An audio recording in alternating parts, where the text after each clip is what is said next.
are sleeping now. You gotta wake up small, yeah? Okay, let's go.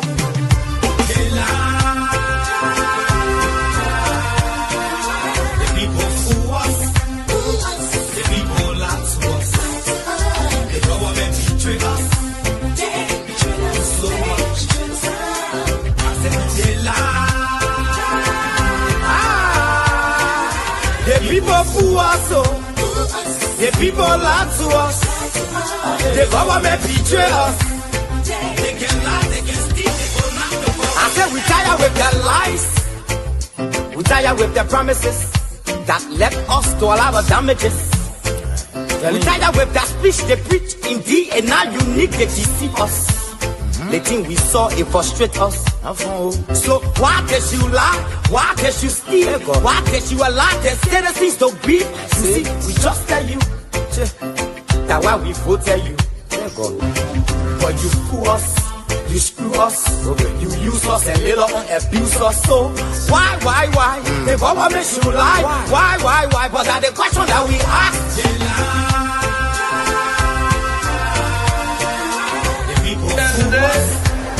And I guarantee you, when we finish, there will not be a winner or the loser. Today we all wear the jersey of Liberia, and the victory belongs to the people, to the peace and to our democracy. As we begin to build upon the foundation of this new Liberia, I, George Fokke Klonjrade Bakugbe Tape Manewia, the new president, will first give thanks and praises to the Almighty God for the blessing He has bestowed upon our country. And I say, my people, thank you,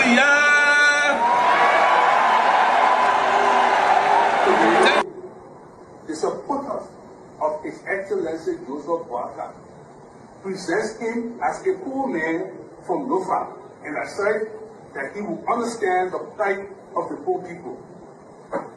Fellow Liberians, do not be fooled. First President Boakai is not poor like you, not even as me. As Vice President, his office received more money. His office received more money from the government budget than any other vice president has received in Liberia's history. He has enjoyed some of the best and most lucrative government jobs.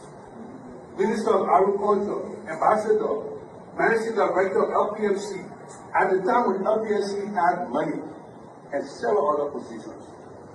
First President Boakai might have been poor a long time ago, but today he is among the richest 1% of Liberians who are enjoying the best of this country.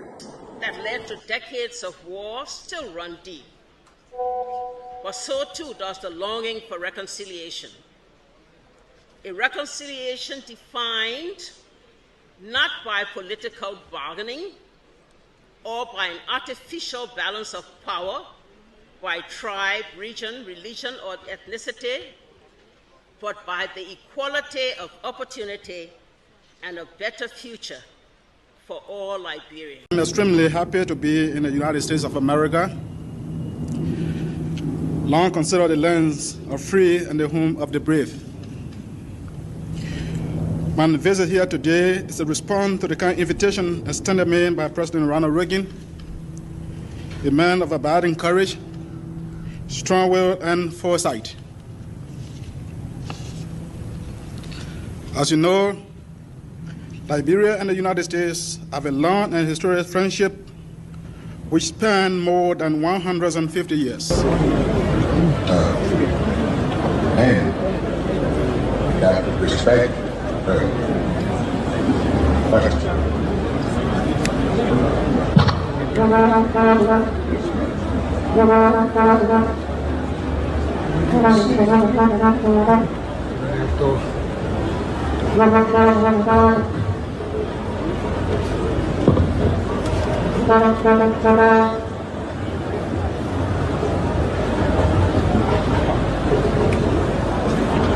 What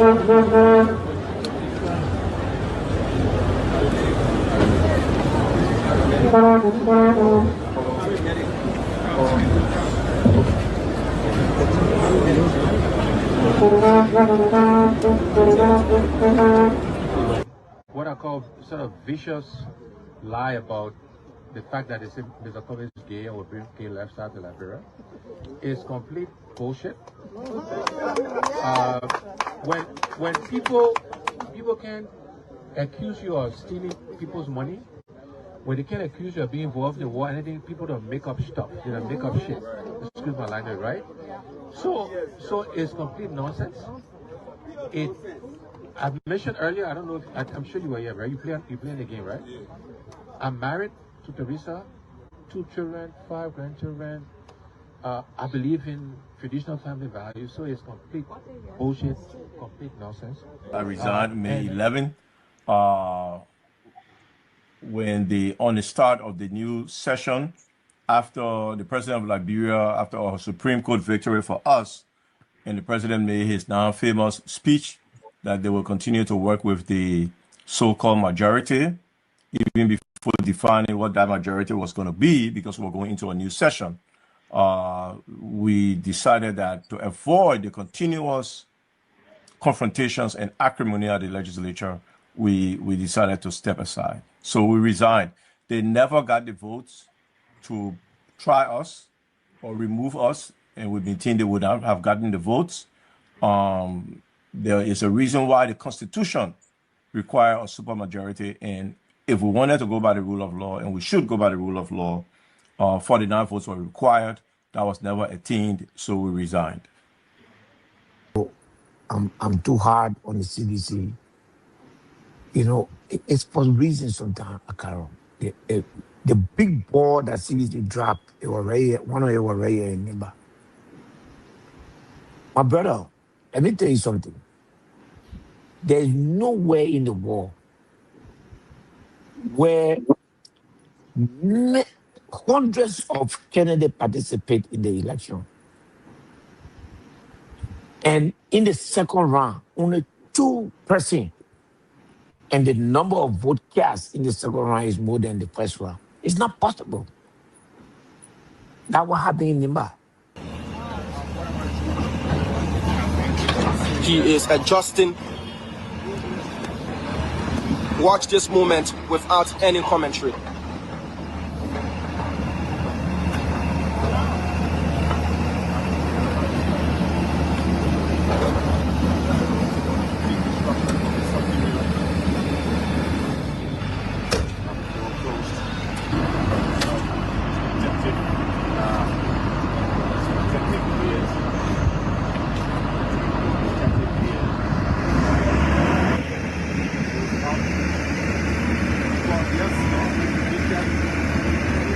It's going down.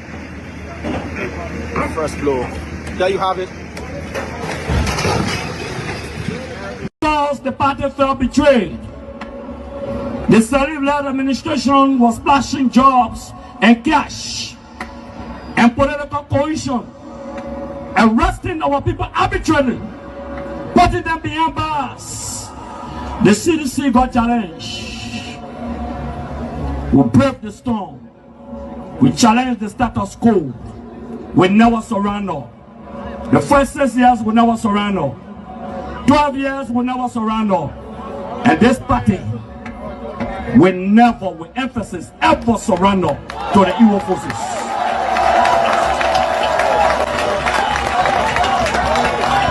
By 2011, 3 of our soldiers were executed on this party ground. 2 at the back and 1 right at the headquarters. The man who shot and killed our people today is a darling boy in the Liberian National Police. They brought him back to shoot more guns. Get ready to shoot. Because we challenge the status quo appropriately. Kroma was murdered on this battleground. The boy was killed. So since 1955, the first concrete structures are being placed here in this village. This is the Popot village along the Banga-Ganta highway. Whatever way it is, it's been a difficult time for these residents here in Nima County. And so today we've managed to make our way here to Popot village for the first time since His Excellency the President decided to transform the hosting condition of these Liberians who's been living in these kinds of structures. Today their lives have changed, they transformed, they are in these concrete structures. With me is that the community chairman? Yes. And you got to turn to me so the people can see your face in our conversation. So what is your name, Mr. Chairman? My name is Mr. Pei.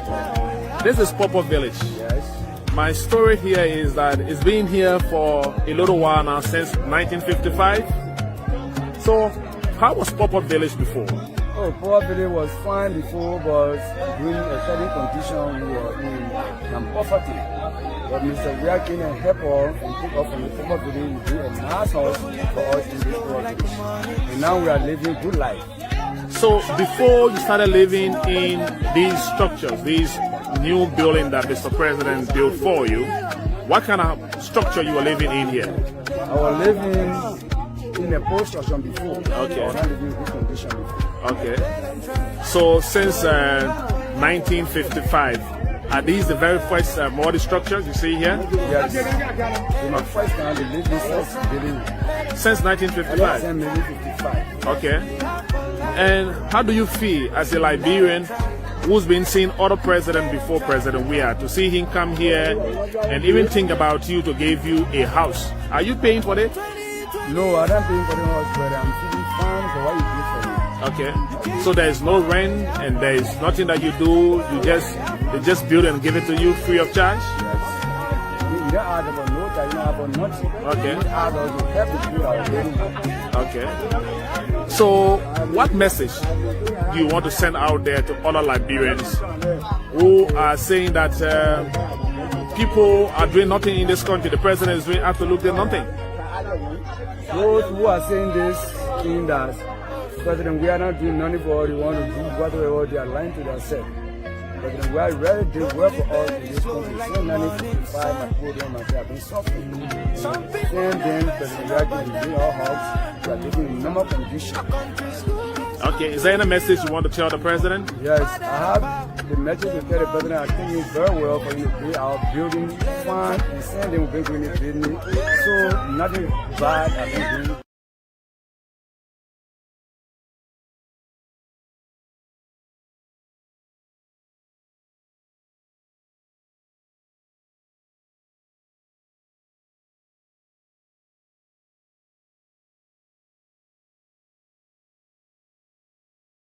These things could happen behind the scenes. So I supported Joseph Parker, knowing that by 2023 he'll be tired. Okay. Knowing that 2023 he'll be tired, he could have a good heart, everything good, but the brain is going down. You're not holding the end, you're moving down the hill. This is nature. My father, right now, I buy him paper. Every day I gotta buy a paper. There's a man who bought me paper before. I'm buying paper now because the time has reached. So I thought the old man could be president in 2017 and run for this. And he himself said, he said, when you run for one term, he himself said it. I agree with him. 2023, no, I disagree. In my mind, he should rest. Garrison, yellow. Garrison, who you calling by? I caught you. Yeah, brother, what's up? Garrison, I caught you. How are you, my brother? Oh, Lord. Yeah, brother. Unfortunately, man, you know. Parking the mirror there, parking some things. So I will take you off the camera until you can get the person off. Oh, make it good now. In the mirror, yeah. Yeah. Yeah. So we just want you to keep sharing the live, please. Keep sharing the live. Today, the topics will be very interesting. Very interesting topics today. We want you to keep sharing our live because today we have we'll start with the SONA on the issue of the controversial job issues. We'll also talk about the Cloud Hope Foundation. Besides the Cloud Hope Foundation, we'll talk about the groundbreaking of the Ministry of Justice complex. We'll also speak a little bit about the challenges of the health workers. And then the unfolding in District Number 8, Montserrat County, especially with the demolition exercise in our district. We're talking about that. Our garrison is not yet ready, but we want to recognize our people who say Ado, how are you, Zuzu, Fude Kemon, Mohammed Bala, Otello, and Kolo. We are running this program up to 10 o'clock today, and then we'll be off. Maurice Rabos, Tracy Vincent, Tracy, how are you? Nina Kwe, Amara Kamara, Doris Smith, Alahagi Kamara, Saros, Barman Davis, Rabos, Asono Perez, Effie Ward is good. He said the signal is low. Moba Lavala, Momo Taylor, Zawe Bele, Hector, how are you? Sila, how are you? Venetia's Bar. So we just want you to keep sharing, please. Just keep sharing. Keep sharing our life. You know, this is the beginning of everything. Come with challenges. So I will be really tonight. We're still trying to conclude this program with Kings FM, Banner FM, and Freedom. We are talking to them, but next week hopefully we'll come with some conclusions. But we are really in Nimba County. We are really also in Bong County, and we'll be really in Lofa County on Radio Wologisi. So Garrison, you are welcome. Thank you, comrade, and thank you, General. Yeah, Garrison, you are welcome. You know, we have topics today, Garrison. We'll start first with the issue of the state of the nation on the issue of jobs, the perception and the gossip by the president. We'll also look at the issue of the Ministry of Justice, the complex building that the government said will be constructing of $20 million. We'll look at the issue of the health workers a little bit. We'll talk about Cloud Hope Foundation. Okay. And then there's a demolition exercise in District Number 8, Montserrat County. We'll talk about that also a little bit. So we'll go topic by topic today, Garrison. So you can talk to your people and you can welcome some of the people and ask them. Waymond Lee Makrete, we ask that you share this show. Malo Kroman, keep sharing. Ayuba, can you kindly share as much as you can? Sepe Tina Kopo, how are you from Colorado, USA? Mario Kroman from Nimba County, yes. Jose Ado, hey, other mayor doing about this mayor. Albert Day, following from Ganta, Nimba County. Oh, got people from Nimba following a lot. Zena Ja, okay. Victoria Pine. My man, I have people from Nimba from Kentucky, USA. Your Nimba people, yeah, following from Maurice Bar and Restaurant located 540 Junction, Bade Bodia. Thank you very much. Darlington Dolope. From Iowa State University, following Diana Jefferson, watching from Benton, Marshall, Josiah Marsh, watching from Brooklyn Pike, Minnesota, Somebody is watching from Italy, Toronto State. Yezo Clinton Kingbasa Dayo. Wow, that's small Bazo name. William Massaquoi, all the way from Pennsylvania, USA. And we have Donald Tudi watching from my domain. I don't know what is the domain, where is this area he's talking about. Jasper Jaffa, watching from Washington, D.C. How are you doing? Ambassador David Colley, please share this live. John Opa Gray. What's up, Mr. Gray? Otello Colo, watching live from Fargo, Dakota, USA. We got a lot of people from the USA and other part of the world watching.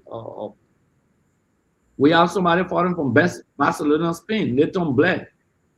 William Pator following from Minnesota, Emmanuel Nison. He's from Yekepa County, Garrison. The man say hi to you, Chief. Yeah. You give out my breath area there. From Minnesota, Samuel Weir. Sample Weir watching from Carwell, James Wilson. Jerry Grisbit. Say hi, General, on the We Don't Leave McCricket. The man say, how are you, Garrison and Akaros? I think your name up begin the McCricket in pass all around the country trying to. Jackson McGill. Yeah.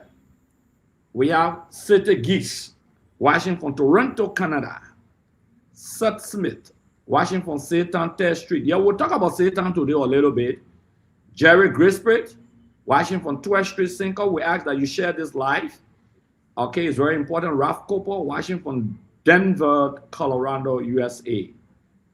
We have Yvonne Davis also watching from Canada, all the way from Canada. Precious Pantete. Thank you. Maurice Rabot watching from the city of Lower Mangibi County. Melvin Gay watching from Iowa, the United States of America. Abulai Dolet watching from Zozo. Yeah, the city of Lofa County. We expect that Radio Wodogisu will be relaying this platform. Jackson Mensa, Pueblan Turning Point, Maro Kroman. Okay, you extended your greetings already to Garrison. Isagaso, Morovio, Getty Street, watching from Getty Street. That's great. We got people watching from all over the place. Rescue Son. The man saying watching from Mangibi. I should please call a name Rescue Son. So I call Rescue Son name saying watching from Mangibi. Hey, Emmanuel watching from Kakata said he said Nathan watching from Greenville City, Sando County. Please share. We'll soon start relaying from Sando and Grand Creek County very soon. Ferguson 1 year. Thank you very much. Kishnok Lavla, the CDC partisan, thank you very much. Daniel Dan, extending greetings to Garrison. John J. Morgan, also greeting Awolowo Paja, following from Bapolu. This person is from Bapolu, Helen Flombo from New Jersey, USA. Francis Ferguson, thank you very much from Rural G. So, my man, we got all the counties in the house. We got the counties in the house. Yeah, sure. Banja. We got Nagme Emmanuel from Oro. We got Nathan Jigbade, all the way from Greenville. Simon Lai from Dwazon Lower Mangibi. Emmanuel Willie, yeah, from Kakatan City, we know that. Francis Ferguson from River G, we just said that. Ansu Kroman watching from the city of Nima County. Mama, your people here. Somebody following from Minnesota, USA, Stevenson Swa. Please share the live. Please keep sharing the live. So Garrison will soon start the program. You know what, people, we just got to talk to them a little bit. Victor Pine, watching from Kentucky, USA, from Massese, from Matali Esther, Frederick Bill Saki, from Bon County, Matthew Quartet. The man said, well, I talk show host. Yeah, my man, I talk show host. What I would do now? You'll take my job for me, so I gotta do talk show now. Now, bad thing. Somebody, yeah, watching from Atlanta, Kude Williams. Hello, I'm watching from Atlanta. Ansu Kroman from the city of Nima County, Saros Baramain Davis II. following from Nimba County. We got people from Nimba, man, got a whole family from Nimba County.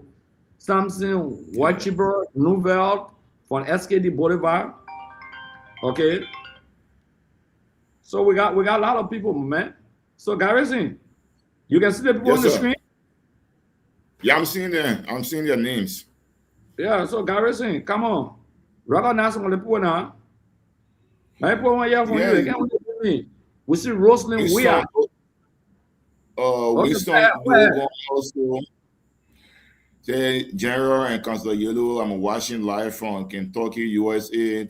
You got Christopher Tubet, also watching from Ghana'sville, Monrovia, Brains, Wash, K. Wright, Moses Akara Gray, yourself. You think you will get back in power on anything? Christian J. Fred is watching from UAE. Frederick Bill Saki is watching from Bukazi. Wow. Well, you get Jonathan Suad. You are a very strong leader. Heron King falling from the airport, RIA, and so forth.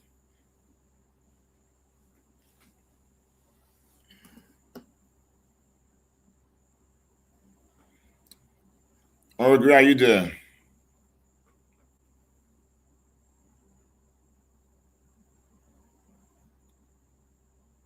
I'm here.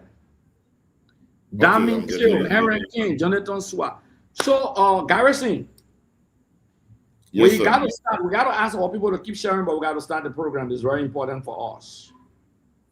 It's very important. It's 8:30 now. We'll start with the first topic because we're 1 hour 30 minutes, and within that time, we'll ask our people to call. So, Garrison, the president in the State of the Nation address made a few statements. The most important thing the president said that they have created 70,000 jobs across the country. Active jobs, not just jobs. The president didn't stop there. The president said that the more jobs will be created for the youth.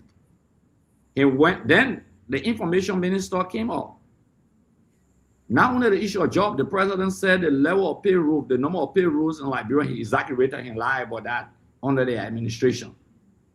Okay, then the president comes back, then the information minister comes out to contradict the president. Mo Ali goes on OKFM, my little brother, my friend, I like him a whole lot, but I differ with him on this subject matter. That, oh yeah, the produce job in Bronson and shit, Judah Jeff population. We'll be looking at some of the videos tonight. So let's stick on the issue of the lies and the gossip by the president and the contradiction by his information minister and the OKFM. So you will keep the ball rolling, Garrison, and we'll ask our people to keep sharing while I try to upload the videos. Okay, Honorable Great, thank you so much. For me, the contradiction is not just only in the jobs. There are several contradictions in the president's persona. And maybe everybody was concerned of the job because the job issue touches everybody. But let's be honest. In the SONA, the president, in fact, defeated his own arrest agenda. What do I mean? The first thing, the president, in 2025, he said they had brought fuel price down to $3.01 in his SONA 2025. This year, which he said was stable and was going to be going down. This year, the president came to tell the Liberian people that fuel price had been stabilized to $4. Last year, you said from $3.01 it will be going down. But this year, now the president is telling the Liberian people the price has been stable to $4. That's the first thing there. The second thing is that the president said last year in his 2025 SONA that 46% of Liberians do not have access to toilet. Because, sanitation is very important for the arrest agenda. So when the president said in 2025, we have 46% of the population that don't have access to toilet, and they were using the butchers to go and defecate. Then the same president, after 1 year, he came back to report to the Liberian people again that we still have 46%. So in a period of 1 year, the UP government arrest agenda did nothing to address sanitation. Absolutely nothing. This president also told the Liberian people last year that we have rest will be stable at $14. This year he reported at $14.50. Not just that, on the arrest agenda in education, this president also said last year, one child to an armchair. And they just estimate that we have over 500,000 Liberian children in high schools. But this year, after the president said one child will be entitled to a one armchair, is coming back to report to the Liberian people, and he said we have distributed 26,000 armchairs. 26,000 armchairs. So all of the issues that when the minister Gaffron said, bro, look, all of the bread and butter issue that we're talking about, the president lied about all. And the sad truth about it is, this president went ahead to say they are contemplating on setting up a reconciliation commission. This is one of the most laughable things that I've ever seen. When this president has said, after the election in 2023, and he was inducted into office in 2024, January, he first State of the Nation address. And when Senator Johnson was sitting at that front row, the president looked in Senator Johnson and said they were setting up the War and Economic Crime Court, and the days of poor living with impunity have been gone. After Senator Johnson's death, painstaking it, the hero of NEMA, the president came back to say, we're thinking about setting up a reconciliation commission. So now he has just justified what we have been telling the NEMA people, that everything the president has been saying is about Senator Johnson. They target, they torture this man, they harass him, he has psychological harassment only because they wanted him to be dead and gone. Now he's dead and gone, they come back to say, we want to set up a commission called Reconciliation Commission. What's a contradiction? When President Bouaka was the vice president of Liberia, when we have the TRC, the very Reconciliation Commission you're talking about, we have already hired before, and they reported about who to be prosecuted and who to go, who should be bound. They did that report. And you say, we got to run with it. We got to make sure we end impunity. Now, the president come back to say, we want to set up a commission on reconciliation. Not just that. When former Minister Tue said the MOPO SSR 25 million people were saying, bring the list to all do they want. But the president in the State of the Nation address also told the Liberian people that they put $1 billion Liberian dollars. Almost of the same status of the MOPO SSR. Today we don't know who then get the money. We don't have the listing. Had been CDC in power, you hear them talking loud, asking for the list, asking for this and asking for that. Look at what the president said about solar light in NEMA. The president also told us that they had given several solar light in NEMA. But I can challenge them here. Since their government came to power, there are no government ministry have gone to NEMA or entity to say they're giving solar plate. If you say some lawmakers, maybe they're part of the rescue mission, and they gave solar plate to towns and villages, I can say yes. But that thing they talking say government have been distributing solar plate in NEMA is not true. It is not true. So when you look at the solar, my brother, absolutely there is nothing. The job issue, we should not even head our head on it. Information Ministry did break down. When you look at the breakdown, went to 61,000 plus. The people who said they were the most educated people in this country, they were the most sophisticated people in this country. Those all that work in the CDC government, they said we know nothing. That the people come up my son like infovre when I asked him to do the addition, he would do it and give me the exact number. They are fighting to give you numbers on 70,000 jobs. And the sad truth and the mockery of it, for even Mo Ali to go, the manager of water and to go on, okay, and try to make fun out of those young people who are struggling for is there no available data for the total 70,000 plus jobs from the Ministry of Labor? There is. Now again, right? Where is the World Development Index has been tracking job in this country, job creation, short, medium term, long term job since 2005. Okay. Since 2005, the data is there, and on the average, oh, you saw it? Yeah. You disagree with it? No, but then, okay, so it says. It says 2023, 75,288 jobs were created. 2022, 104,156. 2021, 76,872. The 2025 bit. No, in there, I'm saying 2025. Maybe the print up left it off. What is that? So you never brought CCDC.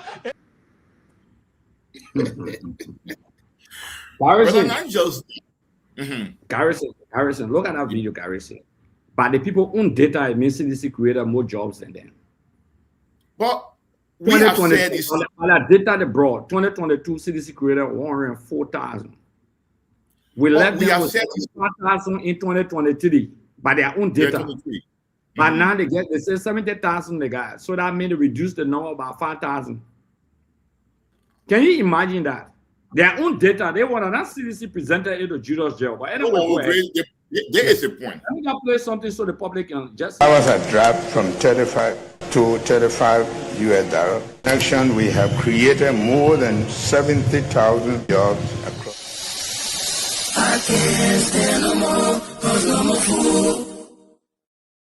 I cannot go to school, cause no more money.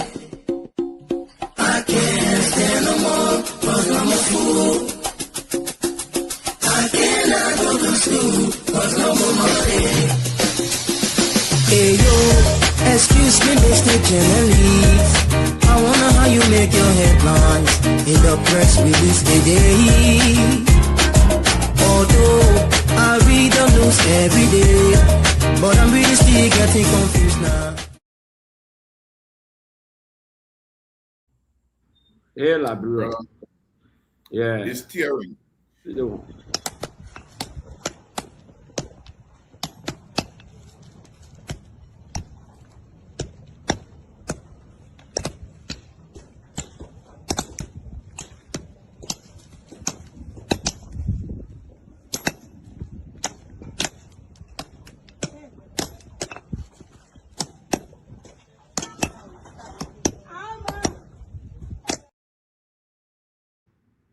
Bola can lie, the government, all the ministers in the government, they can lie.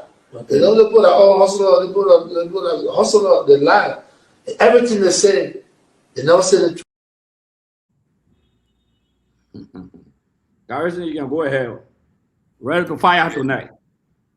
Brother, you know, it's sad. And sometimes when some of us sit down and think about the lies these guys pull out to the public and how they make the public to make CDC to feel that CDC was bad and we never knew administration, we did nothing. Today, it's sad for us. The people who think that they are the better, they are doing nothing. As per their own data they provided. For me, they leave in 2022 that we were at our zenith. They just talk about 2018 and 2019. As per parity of reasoning, brother, CDC created 96,000 plus jobs in 2018 and 19 combined. You understand? Yeah, even that we have only drawdown and blah, blah, blah.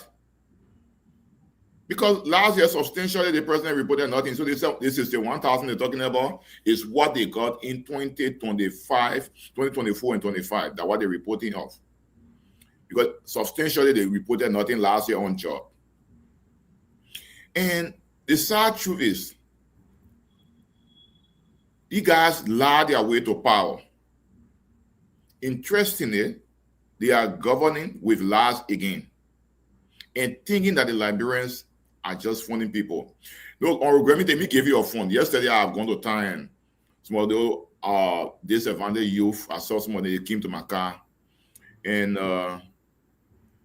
they said, you know, really regretting why we voted against your government. You know, people look at all the lie on us, say we get employment when we're struggling to find daily bread, but we're waiting. So I said, but you get job. People say, well, you're working to wash our cars on that job for you. When you're even cooking rack to survive that job. And we're great. The last time I was driving going to Pinsville Townhouse, I saw the little boy right around the F4 Baptist Church, the church of the current president. And I saw the boy crying, and I was concerned. So I drove and I parked him there and slowed and parked the car. And I got down and went to him. I asked the child, you know what the child told me? The child said his mother faced $3,000 worth of bread for him to go sell. And when he went to sell, while trying to cross the road, a motorbike guy was coming into him, and he dodged the motorbike guy, and then the bread fell, and all of the basket fell, all of the bread spilled to the ground. And then he was crying. I said, why are you crying now? You can't go and tell your mom, say the bread spilled on the ground. He said, Uncle, when I go, my mom will blame me because the bread was selling to feed the home. Because my mother is waiting for me to go home before she can cook food for us to eat. So I said, how much was his total bread? He said, $3,000 bread. And I saw the bread in the basket. I didn't count it. So I took $20 US, I gave it to him. And then I gave him 500. Wait till he was living around 72nd. Can you imagine a child living around 72nd coming all the way to Townhouse to be sitting around there? And I took $500 for him to pay his way. So the interesting thing is that the child is asking me, Uncle, I should give you the bread? I said, no, carry on. He was so happy and started running away. I'm just saying to you, this is the kind of situation we are, our young people, the mothers are encountering today in this country. It is sad. The people come to power and reintroduce a class system from the true party time now into a modern democracy and think that it will survive. And what they are not understood is that the country now is growing.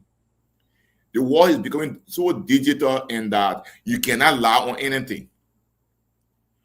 Even your child is integrate for when you ask the information, they go online quick and get the information and give it to you. How about people who in the country that you get almost in Morovia that most of them get their own Android phone with them? And you think you come and laugh for them to hold it. And like I have said, and I continue to say it, I challenge this government to tell us in NEMA, for example, where have they broken ground? What project they have carried out in 3 years? Nothing. Absolutely nothing.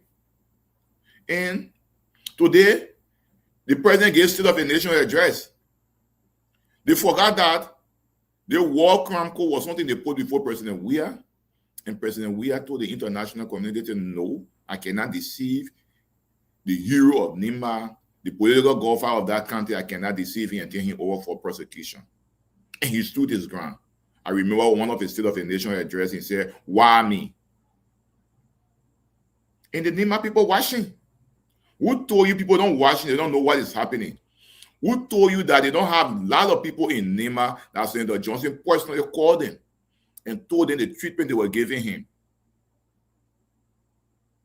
Today, the people are watching. They're sitting down. You know, when I was in Nima this gone December, what the people told me, I know. They're waiting for the time. They are waiting for the time. Liberia remembers and Nima too remembers. But where we are, the state of the nation, brother, absolutely, I grade it to be one of the worst state of the nation ever. Like I told you the last time, a president who they boasted of 42 years of experience does not even know at what point in time to tell the people to sit down. And he got to ask some of the protocol, should I tell the people to sit down now? Then he say, yes, sit down. No, Garrison. Yeah. Garrison, when you finish, let me get in quick.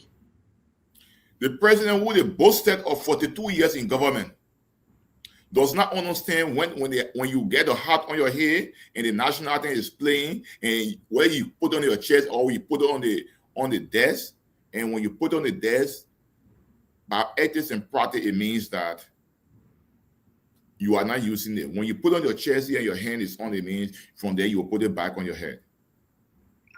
And so embarrassingly, that's president and our president, Liberia's president, and his security was fighting over heart.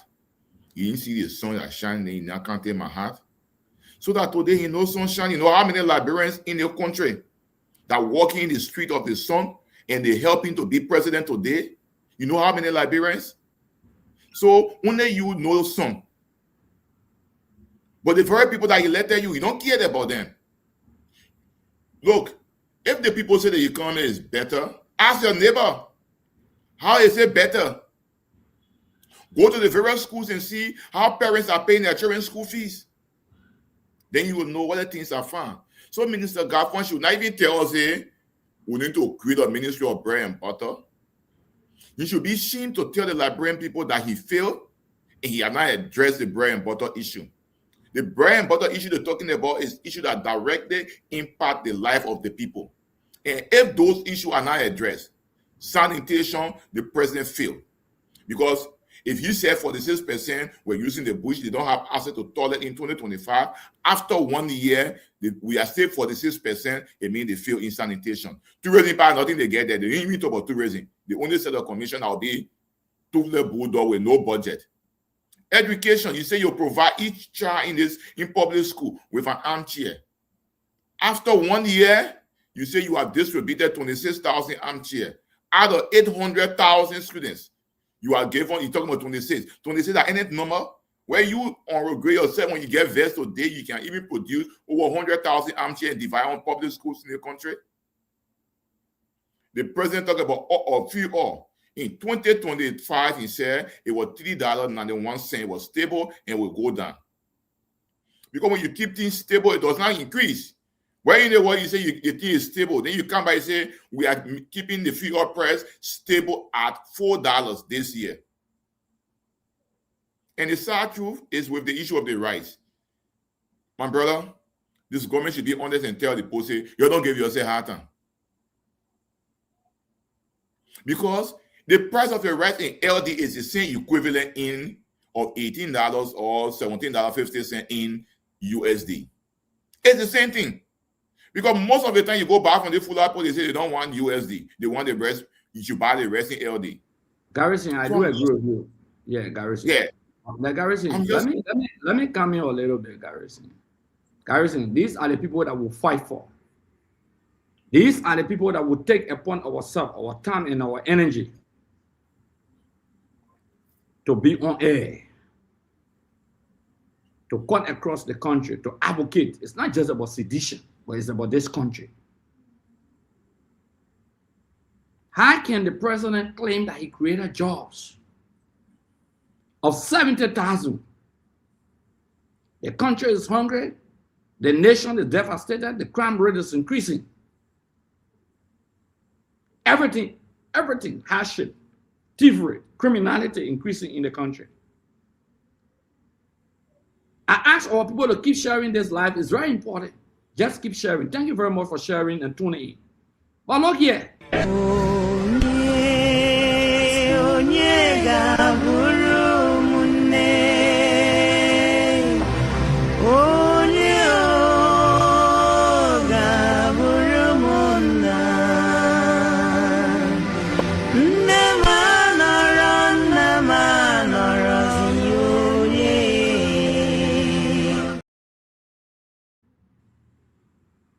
Garrison, we'll play that one more time. Garrison, this,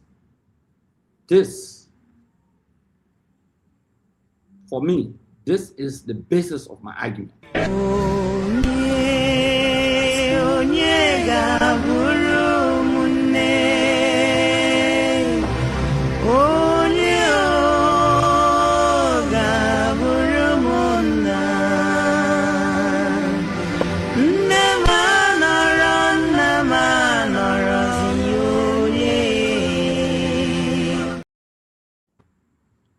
Imagine, Garrison,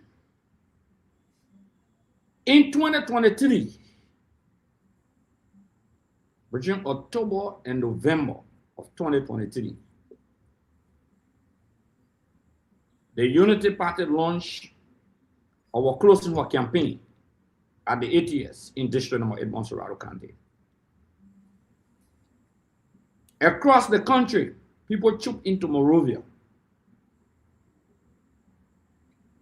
On that fateful rainy day, the feces in Gulf Lane Street, the ATS, United Partisans, supporters, sympathizers, disenchanted seditions, and other people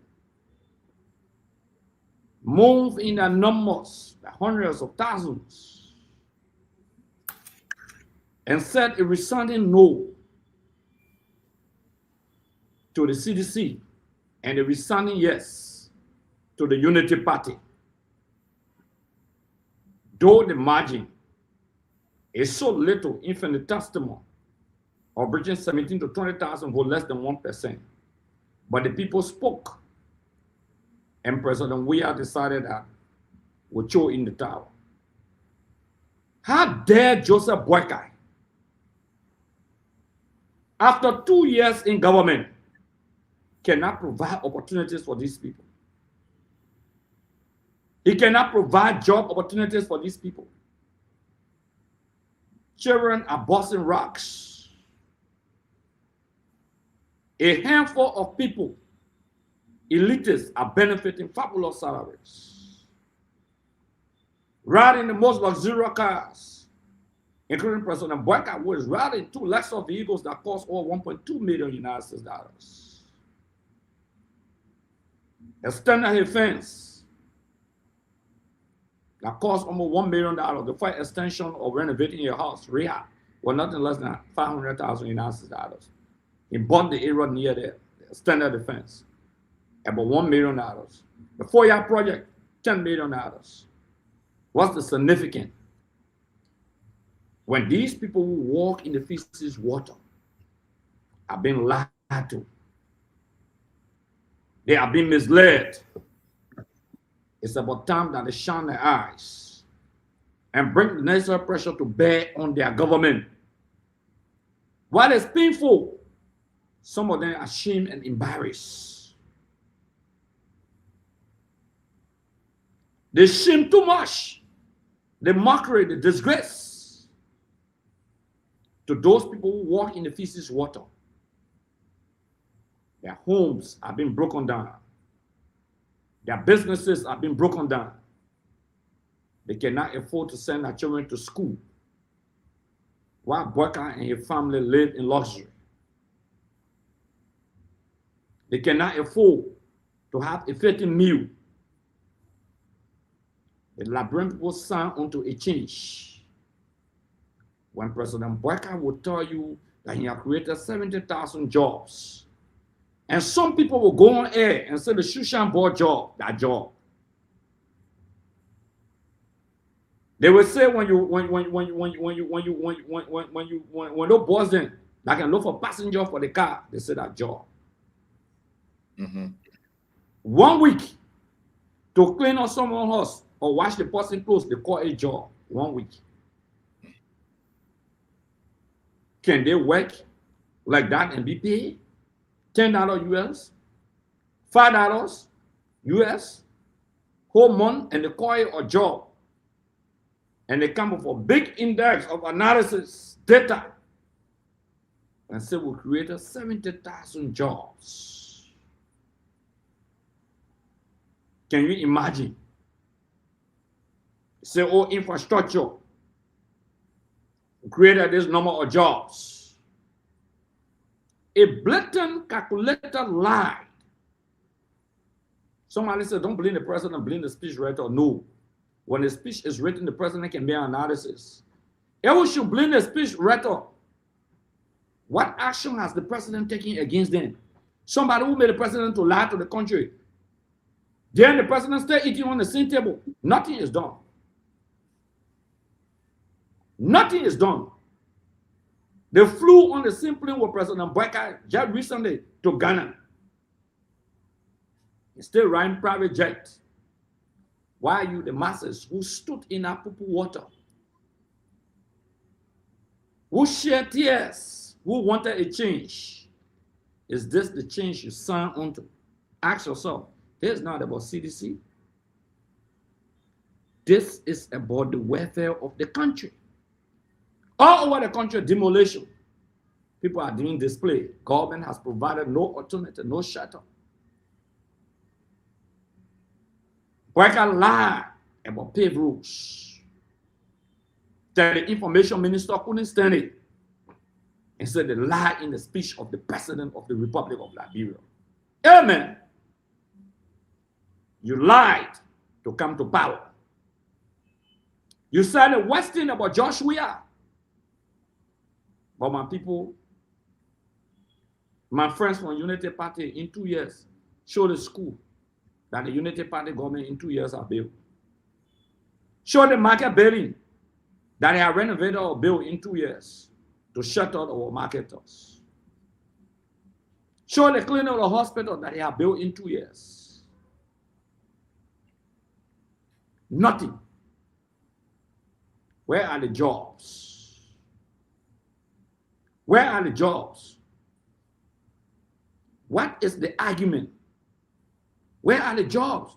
These are the questions that we're asking ourselves. Where are the jobs? Garrison, will you feel proud, or will Unity partisan feel proud to see your child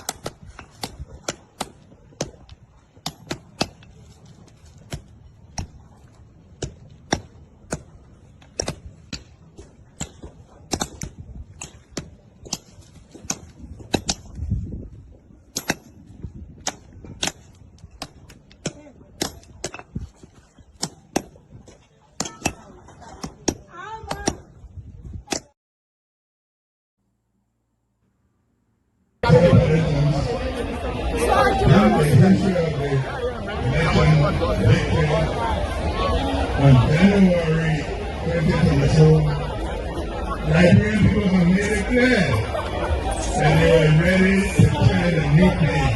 But they rejected change. They rejected incompetence. They rejected integrity. They rejected reckless mismanagement of the land. They wanted their life to be and I told them, this is what we're here for. As you have seen in a short time,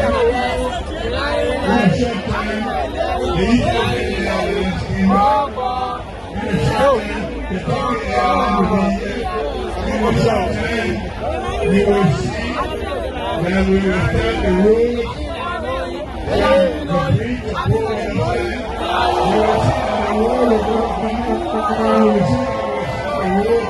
We will see that the war will go on. We will see that the war.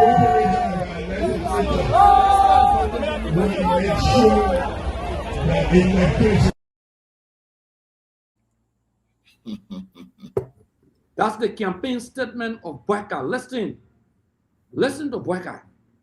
Listen to this. Joseph Boyka will not be re-elected because of these people. The man's a terrible speaker. The man put on those people for no reason. So let me tell you what happened, and I will rest. They have to call the journalists in, Emmanuel. So what happened this morning?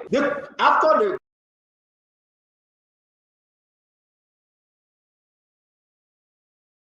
Garrison, I'm all awards, to be frank with you. I'm all awards, Garrison.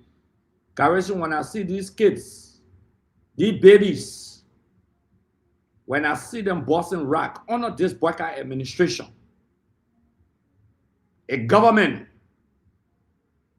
that came to power to redeem our people.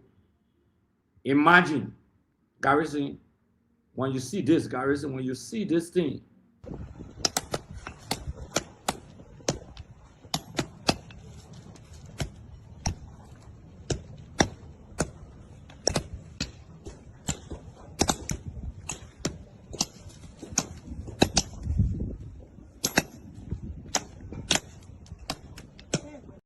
Boyka can lie.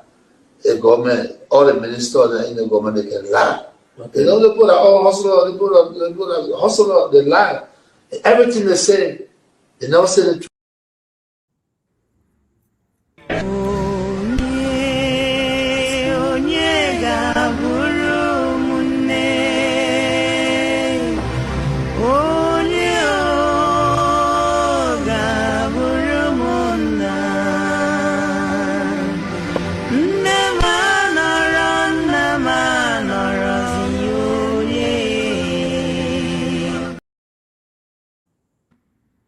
Garrison, you can pick up on that, man. I feel so sad.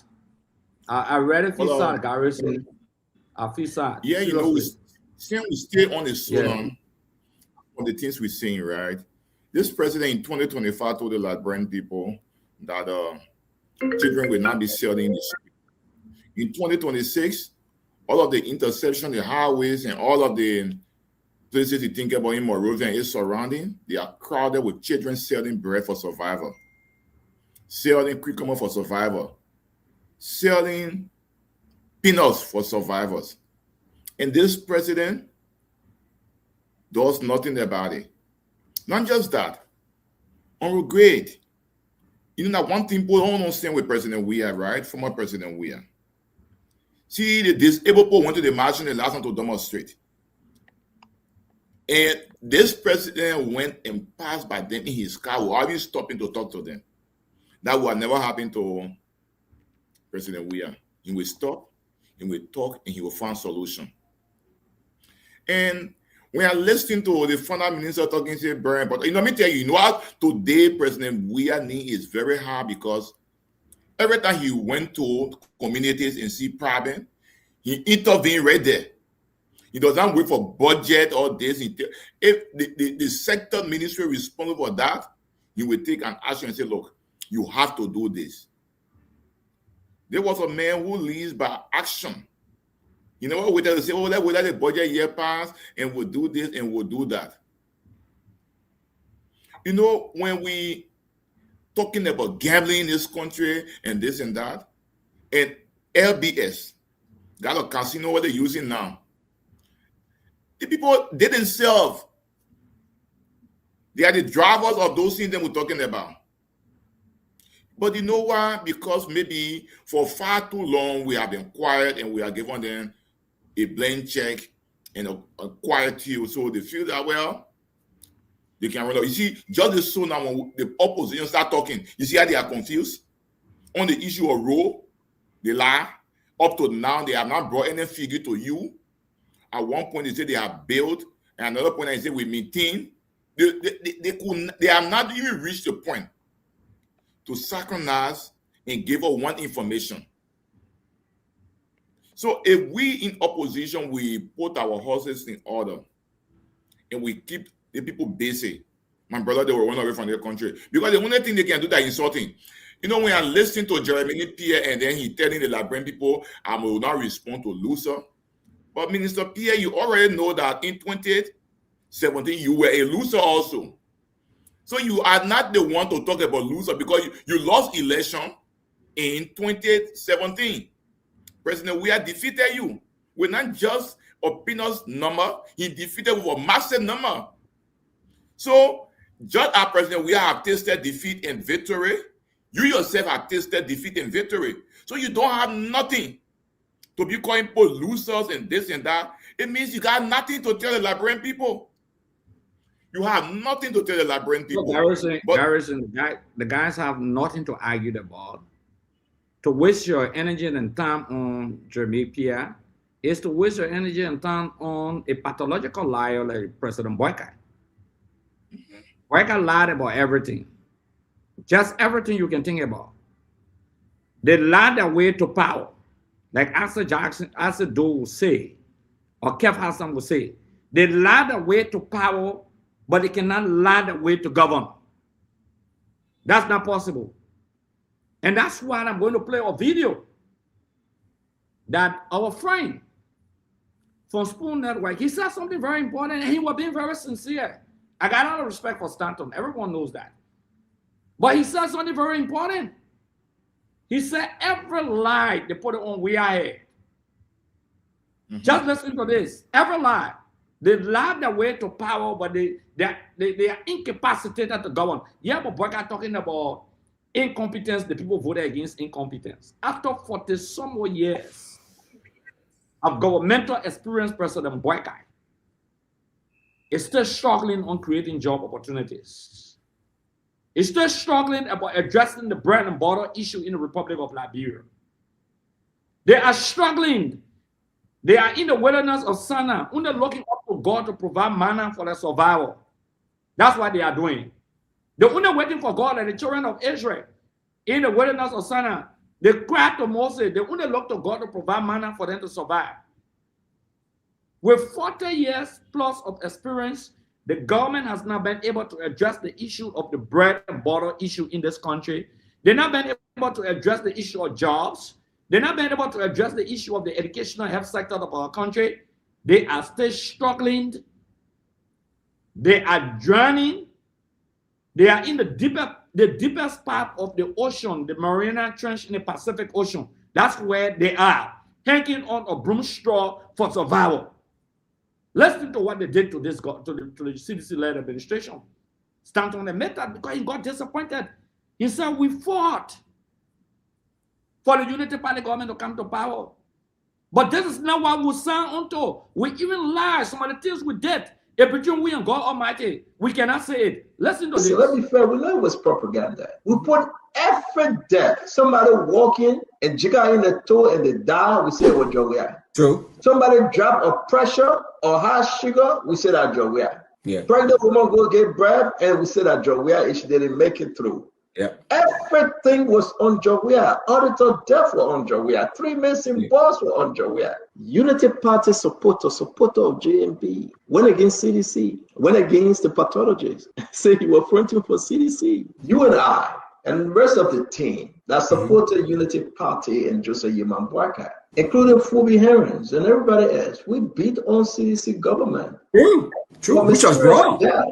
We beat on them. We discredited Benedict Coley and other people that said these are our findings. But and I like the position you took, and I still remain with that position because hold on, my brother, my dear brother and friend, Liberia pathology Benedict Coley, not solely Coley, thank you, claimed no male DNA was found at Councillor Scott's home, and everybody, most of us, would not be on Benedict. So my take here is that not the pathologists, the auditor death, the 3 missing boys, all the other mysterious death in the country, most of them that Benedict or whosoever the pathology were that took care of them and gave the report. Princess Cooper. Precious Cooper and all of yes. We went against them for politics. And now the chicken is coming home to roast. But should we destroy the credential of our own, like Councilor is saying, because of politics? Is it fair that we send a young man out of the country and they were trained and they returned to serve the country and we put politics in it? Listen to that. And he be honest. And we'll get a credit, the video credit to Spoon Network. Okay, because we got to give video credits to people. All of the institution video we've been playing, we gave them the credit. Okay. But imagine, that's not just an open confession, but it's when you sit and say, we did everything, like you have a child, and you put all of your finances in that child to go to school. You take that child as the special one. You have invested everything into that child, and the child keep making you shame. Garrison, you cannot hold back. Garrison, looking at the comment.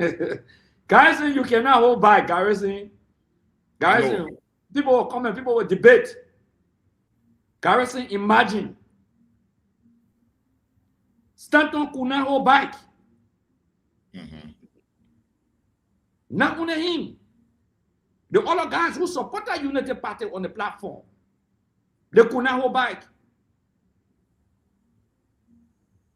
Auditors, like Joe Yakina. Princess Cooper, like Joe Yakina. Auditors, people, pathologists that the government spend money on, they came to get a credible report. They say, no, move on here. Everything because they wanted to do everything because of politics. I don't blame them. Boyka is in power today. No politics. The reality is unfolding. The reality is unfolding. 2 years, you cannot increase about 7 salary. You spoke against harmonization.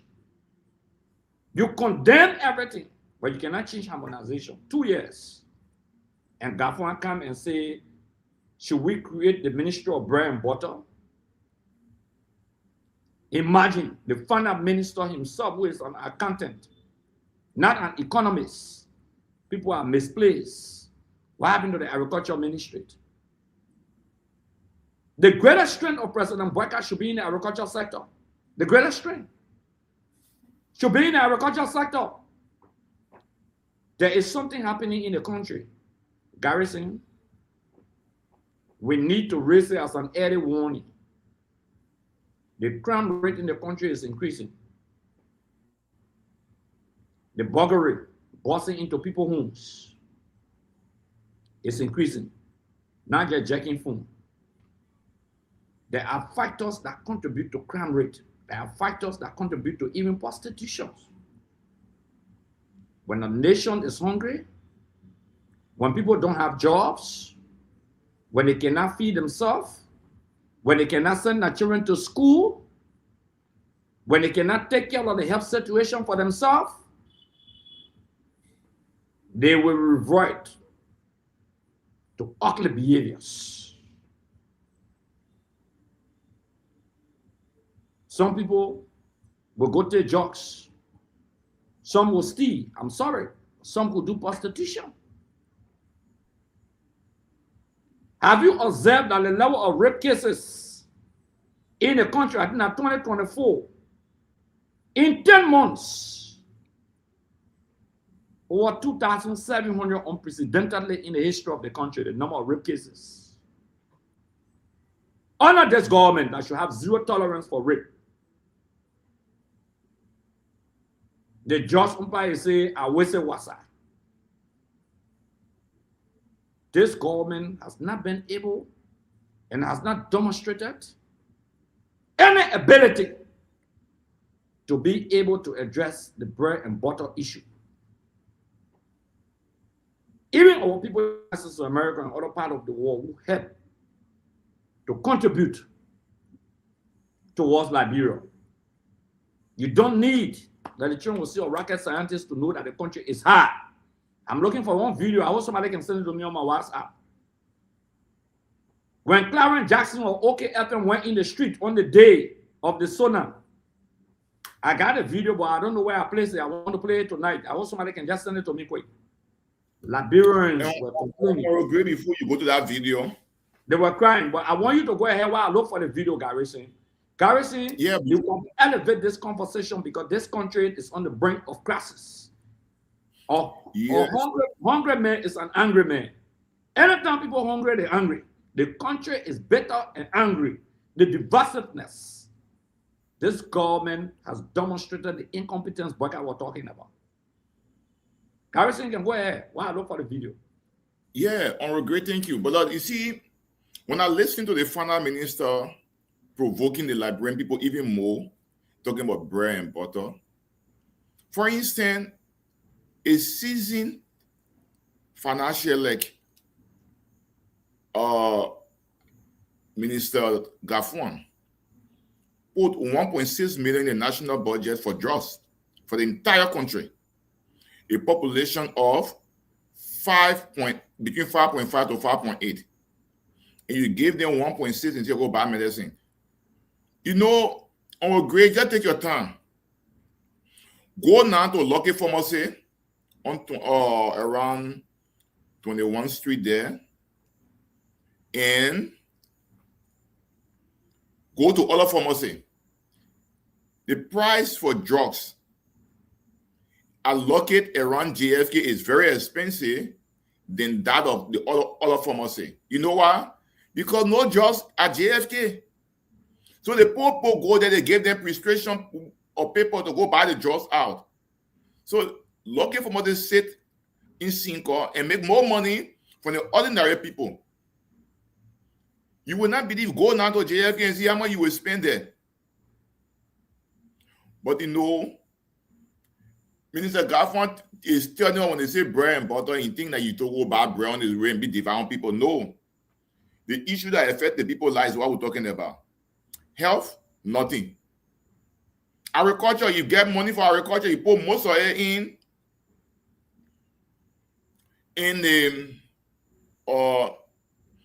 salary. But the ordinary people, nothing.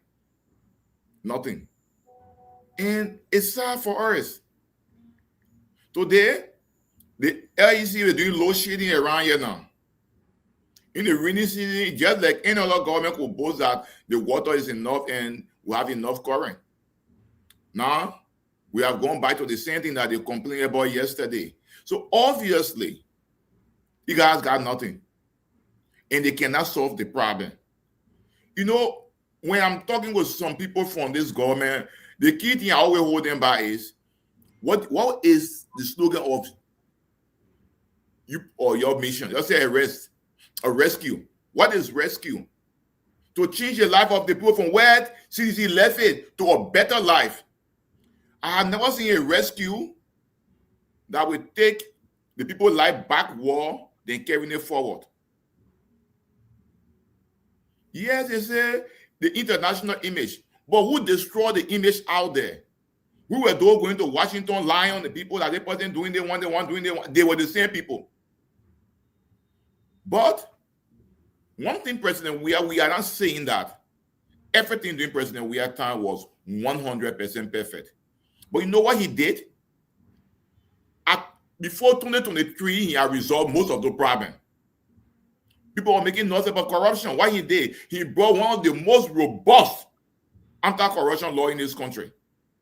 That even the commissioners at LACC, you cannot just touch the honorable grade. You were the chair on executive. You passed that law. Today, those people at LACC, they are protected. They are not afraid. Today, LACC get direct prosecutorial power. They don't have to wait for justice ministry. Who did that? It was not this government. It was President Weah. The drugs were talking, this government fighting drugs. Ask them one question. Have they introduced any robust law on drugs? No. Who introduced the law? Is President Weah. Who passed the law? Is President Weah government. So everything they're enjoying, the few things they're talking about that they say they're making games with, is not because of them. The MCC, we're talking about MCC compact, even if that money comes, they will not be bold to tell the Liberian people that it was the work of the President Weah government. They will want to take credit. But you know, numbers all years will not lie. The thing is there. The whole Liberia seat on the Security Council. Who did that work? The man you're saying he never had influence. That was the man who talked to other countries who were trying to contest and get that seat. He went to them and talked to them and gave that seat to Liberia. But look, we're not going to hold people by anything more than telling them, say, we will hold you by arrest. Rescue mission. When you come to rescue, you don't rescue the people to make them to cry. Rescue means you put laughter in the faces of the people. And if you come to power as a rescue mission, and then nothing is working for the people are suffering, education, nothing. You saw recently the soup children at the University of Liberia, they were painting those buildings. How do you think you were encouraged to go to school? The child who sits indoors cannot take education serious. And when President Weah came, he said, public school, free. Most of the children going to UL and other public community colleges around here, they were going to school free of charge. Since you said it wasn't good policy, reverse the policy now. Bring your own policy.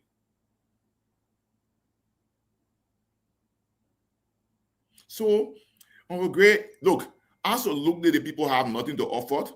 And when you say we're not going back because it hurts them. Look, God is not meant for one group of people. Yesterday, you told us you were going to win. You were coming back. And when we say we're coming back, then they get vexed.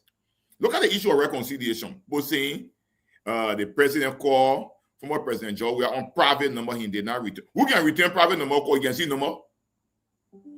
If you want to be honest with somebody, call on your number. The man a former president, you call on your number. And if he sees your number and he does not return your call, it's a different thing. But if I call you on private number, now President, where is the girl who will be guessing to say, oh, the number, the private number, the garrison number, or the honorable grade number, or not President Bwaka's number. Not just that. When President Weah won the election, he did not sit behind the curtains of the executive mansion for reconciliation to walk to him. He walked to former Vice President then, Joseph Yuma Bwaka's house. That's what people call reconciliation. He made peace with him. And the other thing there was relationship, and we're not talking there yet. But in the heart of former President Bwaka, he knows what in the heart of President Bwaka, he knows what former President Weah was doing for him on a Monday basis. How to keep him up. When President Weah was out of this country and the former Vice President was not well, he intervened. Garrison, we're close on this topic and jump to the next topic. But before we go, I just want to play, then we'll make our concluding comment. We'll go around, make our concluding comment on this particular video.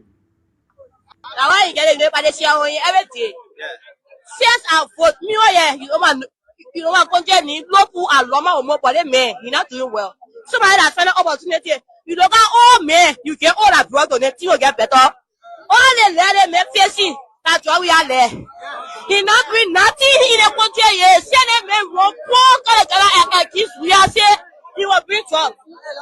He will make sure people say, what's the bill that you have to get my father feeding? Who went there, who pay almost $500 US. They get the shot of my pa. But I don't know about what said the first time it was doing job with everything. Getting my point, I'm going to talk about what told you, give me the man. My pa was sick. I came my pa to the 40 meter hospital. That was taking my pa. Even I pay money that was pay $3,000 US. My pa keep better, he kill you. Half day. I got she got 9 that one went to the person in our food. Nana Guame hospital. When you not get money, you don't pay. But they Guame a business woman, I said what I said value. When you go on it, you're going to tell rock on the oil beach that was sell. I been selling for same my if I tell what I say. Who know what saw ya? The farmer say what you said, you can save your money. You know my age? I'm 21 years. I get married next month. I pay myself. My daughter into I pay $500 for all. That come paying it, but you have to build trust for the people. I'm tired of telling what I saw. Even to say another thing, but I have to make my money because I used to helping my men to make money. I'm not a liability woman. But what I say you will do for her. You not do nothing, that 50 share. We want to tell you can. You say how you that money? So I used to go to put the money. Say, you were sharing the money. The poor are stealing the money. Why are the money? You go pay my son of far. Hey, you know what I'm saying? Allah. The government say that man. I'm not for more. I'm not forever say you pay my son.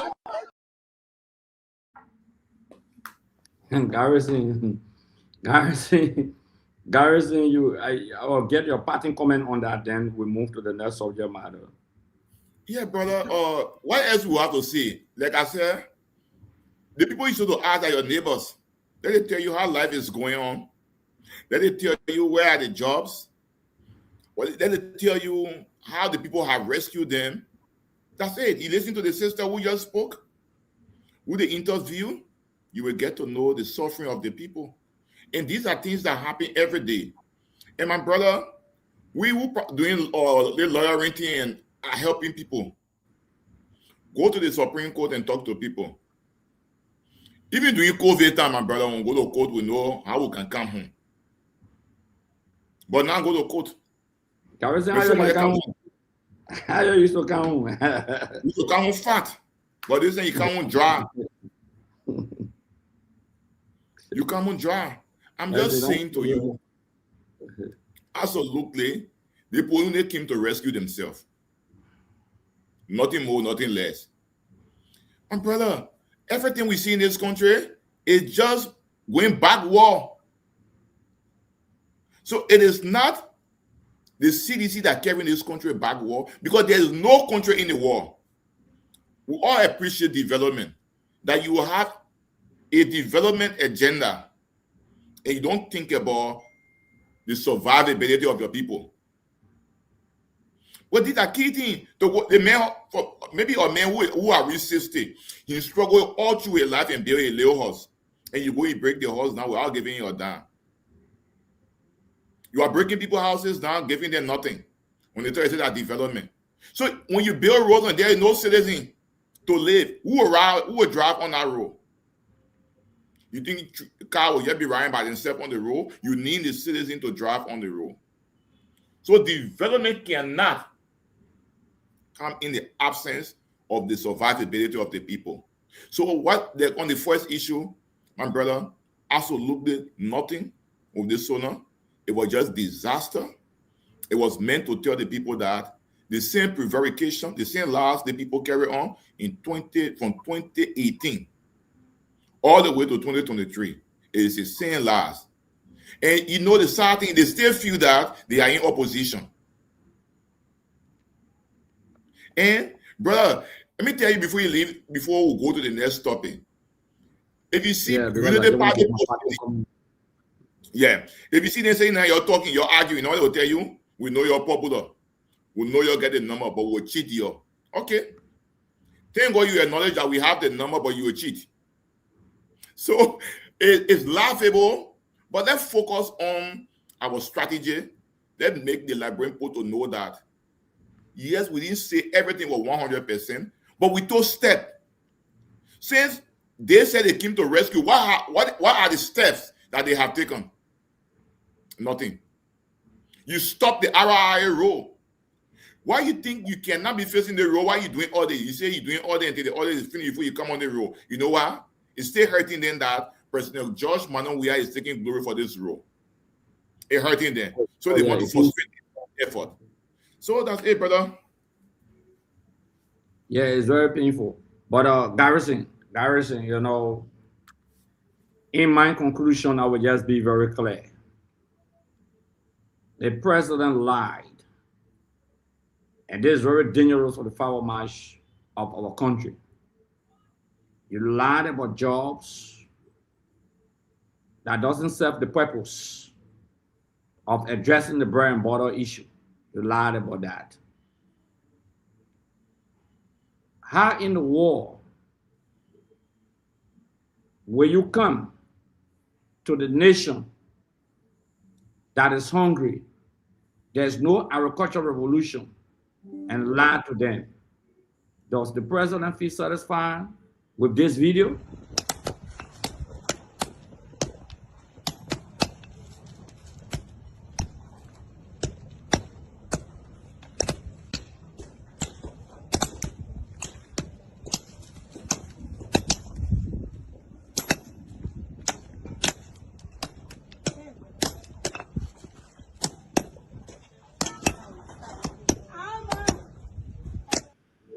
See little kids, see little babies.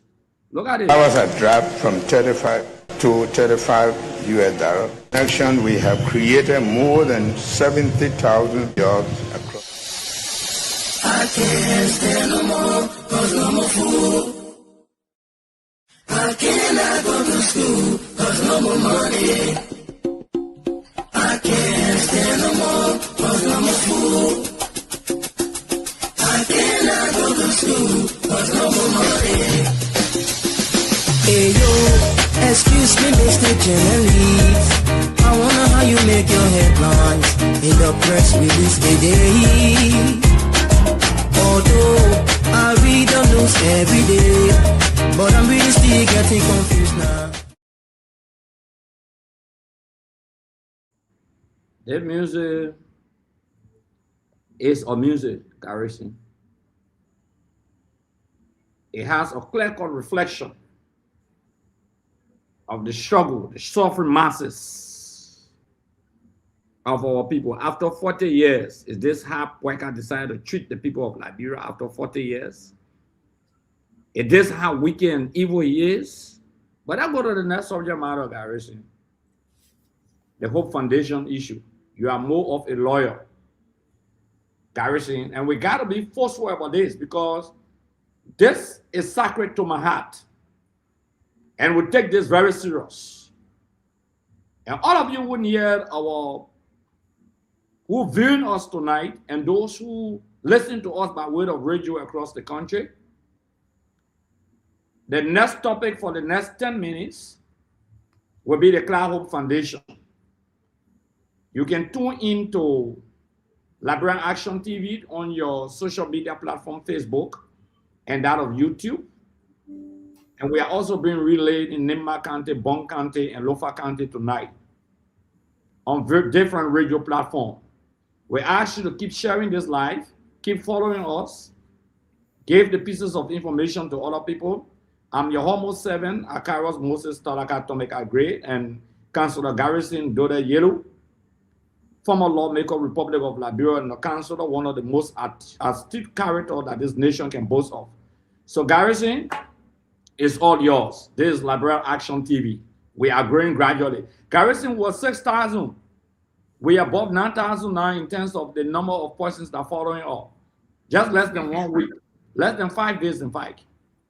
Yeah, the number going, I know by tomorrow, day after tomorrow, we'll have 10,000 persons. It's a gradual thing. We ask all people to keep following on YouTube, keep sharing this, enjoy yourself, relax, and we'll provide pieces of information to you. So Garrison will start with the issue of the Cloud Hope Foundation. Okay, before we really go to my discussion, let me read Article 21H of the 1986 Constitution, where it says,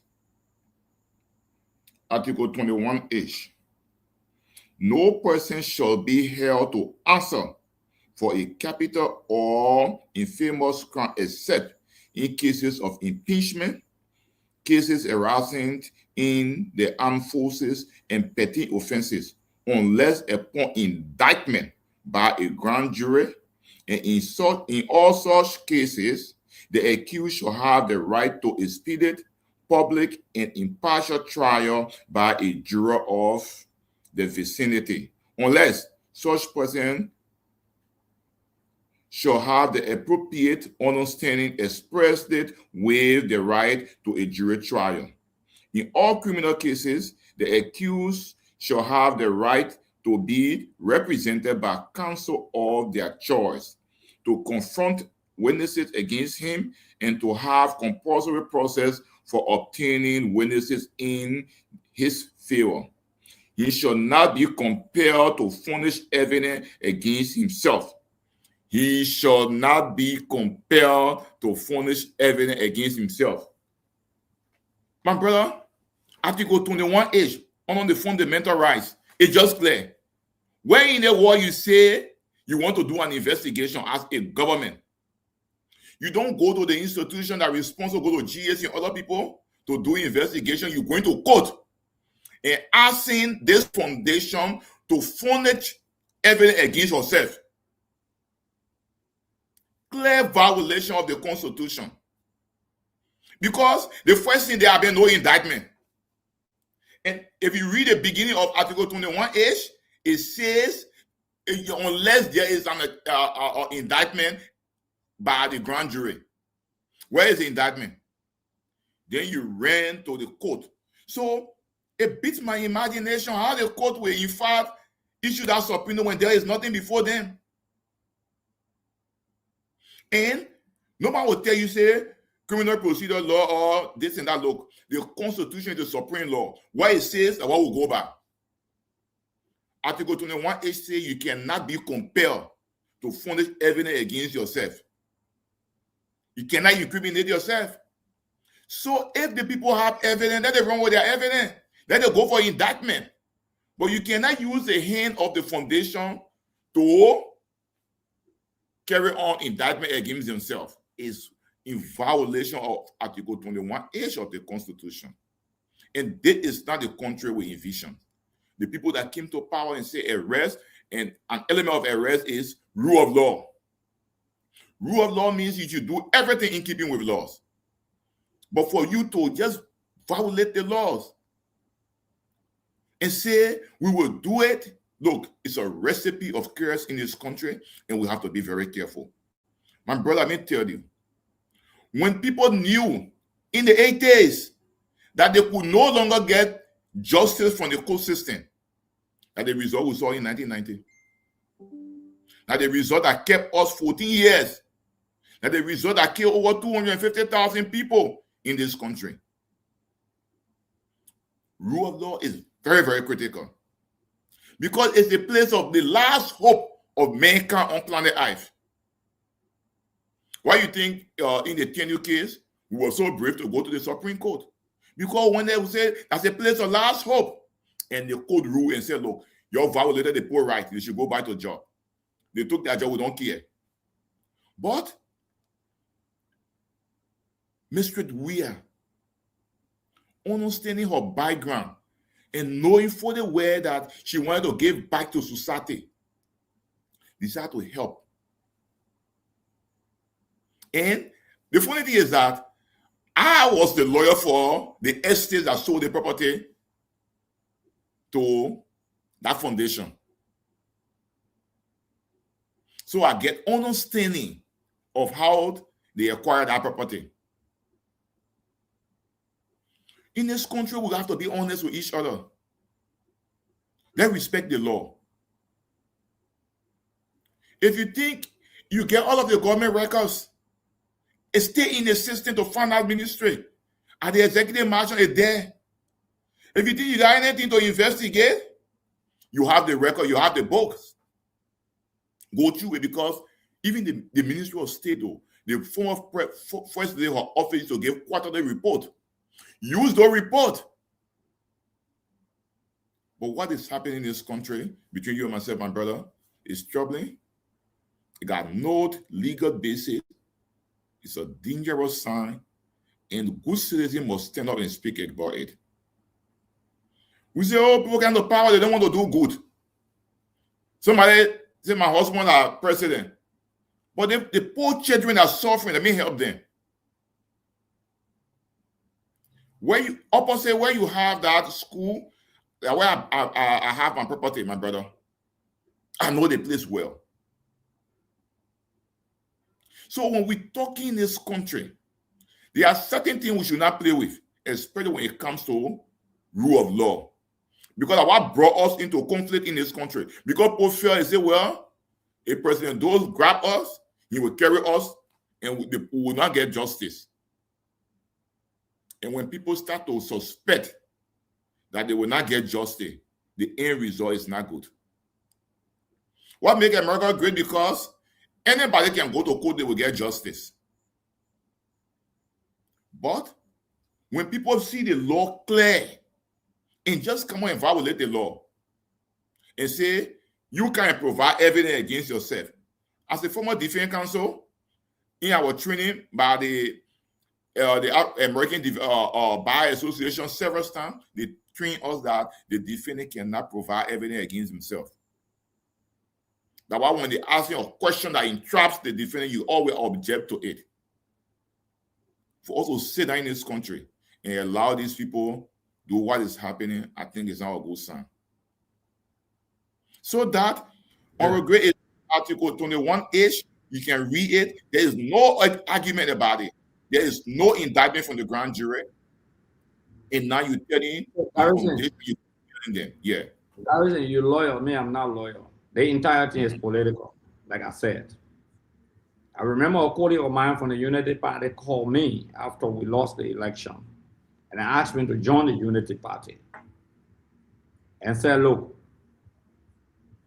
George Weir condominium will seize it from him and seize his property, the government money. We take his wealth property, Clark Foundation, and we turn it over to Kotum Boykai. You'll be shocked. I said, ready? I said, that's not possible upon our dead body. That's why Joseph Boykai is fighting for this property. Clark Mountain Assets Recovery has no control that Joseph Boykai.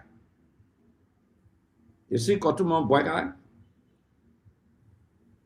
And Clark We are. Look at them.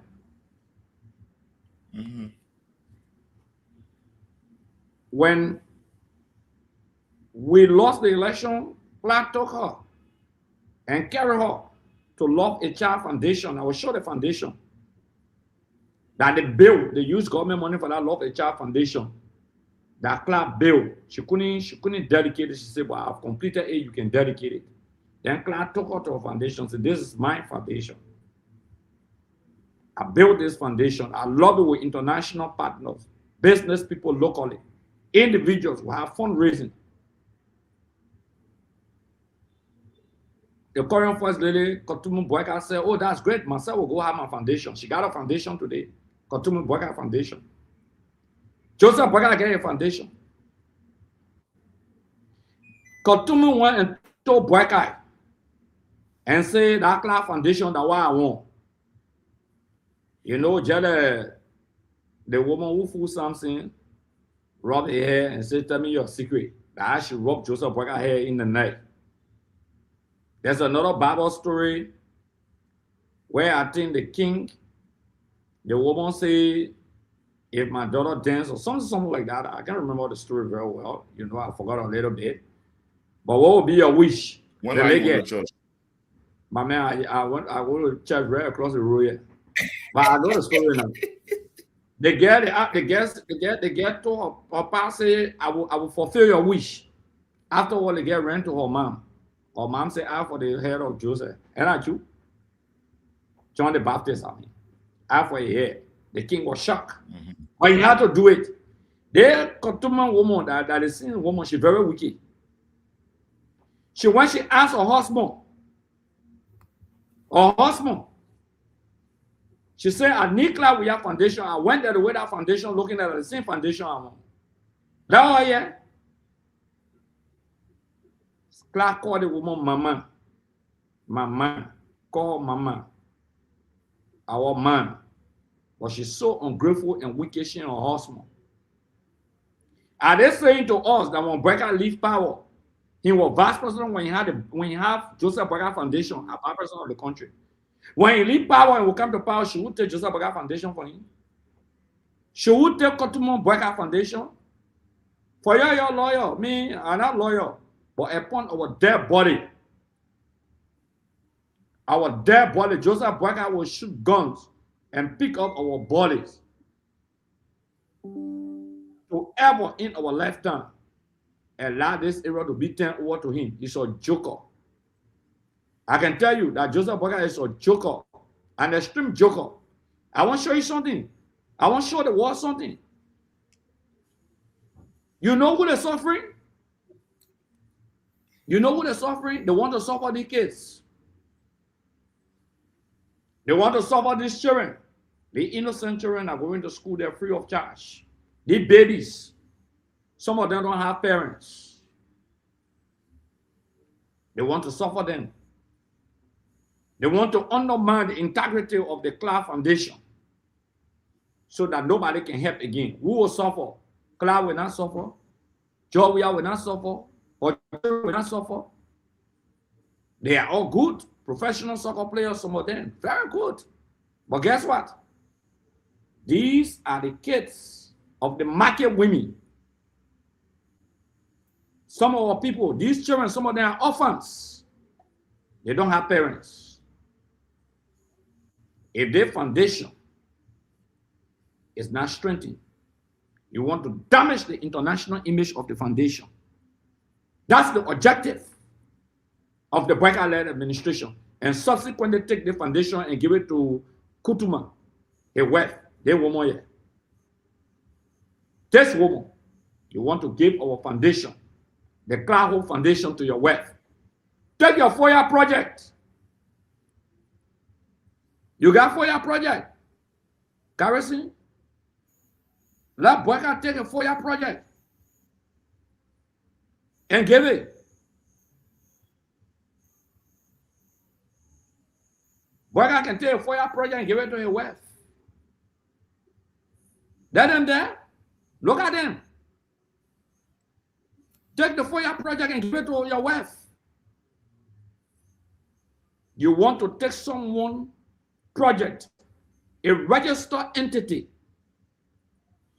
Clark Hope Foundation is a registered entity under the government of the Republic of Liberia and paying taxes.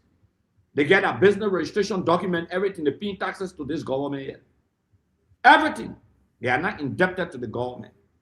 Joseph Boakai had a foundation and still having a foundation. And government money going to Joseph Boakai Foundation. The college in Lofa County contributed to Boakai Foundation. Garrison, you work at the legislature. What crime is it, which is not the case with the Clark Hope Foundation?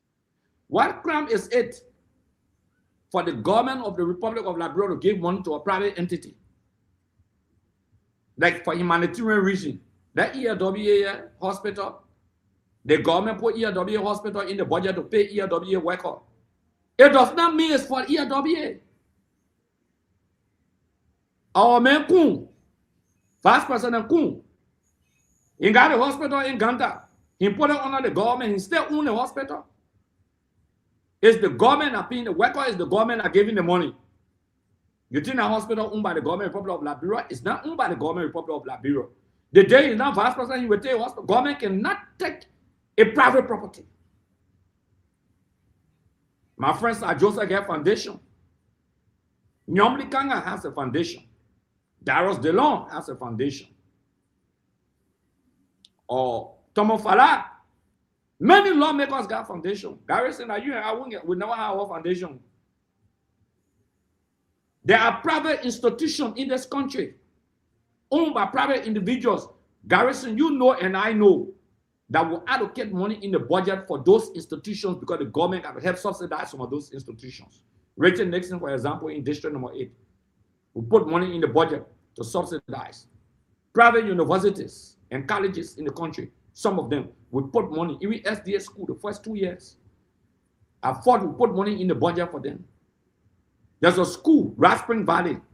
Ford will put money or private school in the budget for them besides the government institution. What crime is it? If the funding is mismanaged, the government can order it and go after you. But that's not the case with Clark Foundation. That's not the case of Clark Foundation where the government put money in the budget and give it to Clark Foundation. There's no public record to that. Not only that.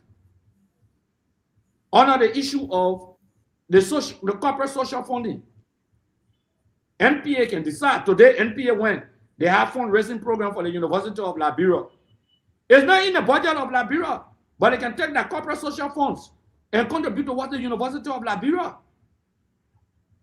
Or other private institutions. LTA can do it. Maritime can do it. NOCA can do it. They can take their corporate social funds.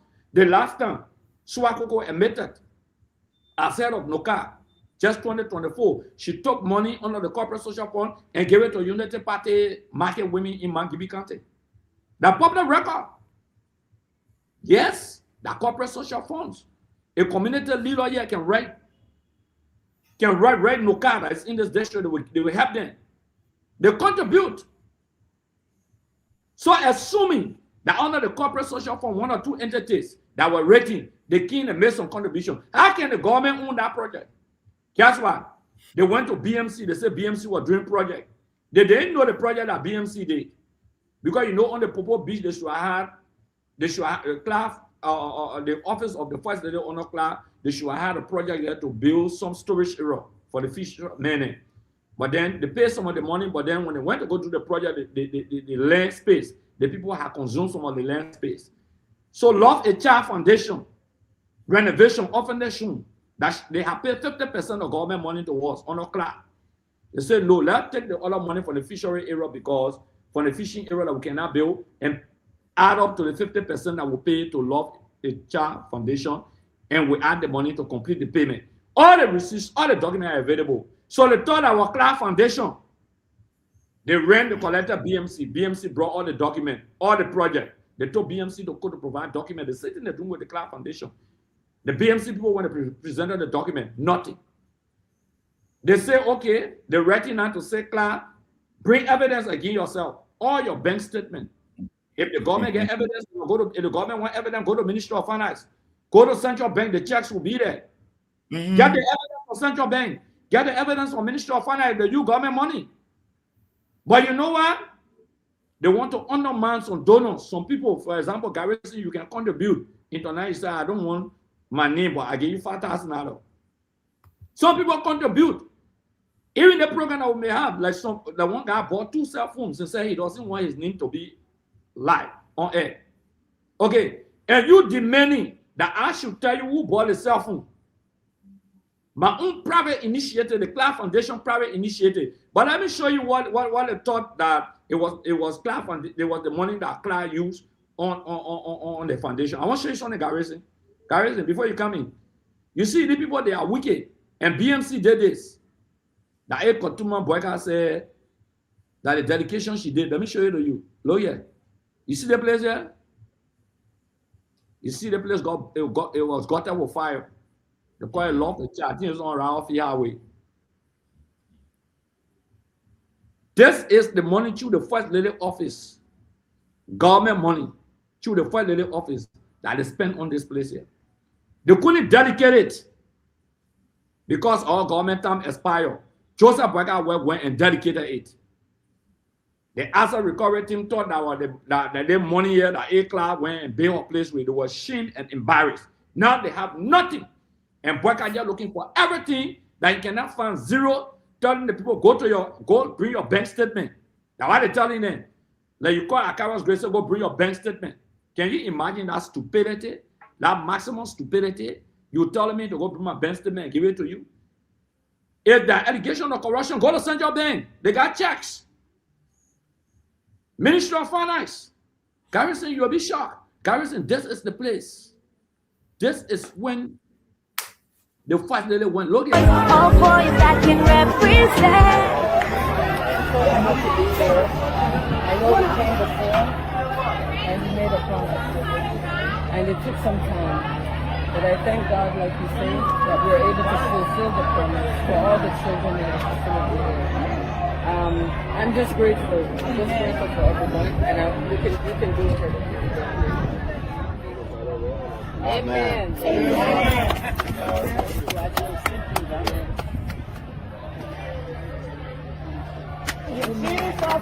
Again, my work as a First Lady, some of the first places that I went to visit are basically the orphanages and the old folks' homes. It has always been my focus to make sure our children of Liberia are well taken care of. And this is why I'm here, and this is why I'm happy for the platform that I've gotten, because the children of Liberia mean so much to me. And I want to make sure that they're well educated, and being in orphanages, that they're fed and they're well taken care of. So this is the journey that I'm on throughout Liberia, and I will continue to bless our children. We have all our children looking on. I pray that this home will bless all of you and educate you in the best way possibly. And Oma, thank you for the hard work that you're doing. Thank you for the service that you're doing to Liberia. You are the ladies who just make my life much easier, because I can facilitate it for you. But at the end of the day, you're the one who's doing the hard work. You're the one who the children are seeing every day. So we're forever grateful to you. And I rest always on your shoulder to be strong, to be able to help these children. May God bless you. I bless God so much for you. Because I inadequate to express. Because we lost this home 2020, January 8th. The first part of 2020. And we sat here, we were displaced in this place, and we were looking all around.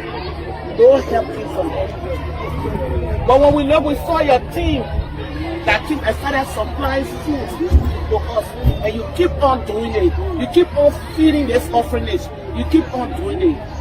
You send your officers to come and let me know that you are interested in building the children's home that got destroyed. And the officers, they came 3 times to say it in 2022. In 2023, your own self, you put your foot on the ground. You say you have been hearing, I have been sending my team, I have been sending my workers, I have been sending my staff to tell you what I said I would do, but I have come to let you know that I sent them and I will do it. Today you have come to do it. Put your hands together. to thank you so much for living up to every statement and everything that has been said on this campus.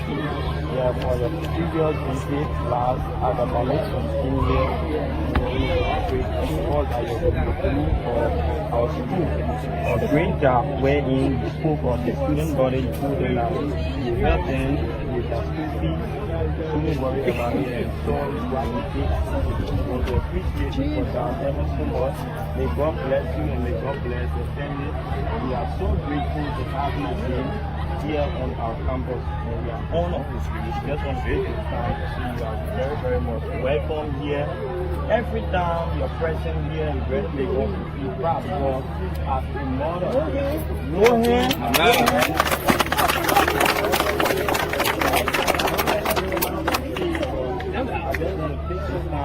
God Himself will be able to bless you, to have you have towards people, towards children, most especially as they come to what you are involved in to go in. We want to take this time so let God bless you and let God richly bless you. Thank you so much. I'm so grateful for this young man. Amen. That's our president. If he can be so young and understand the purpose of the work of the First Lady and to be able to say it, I bless you.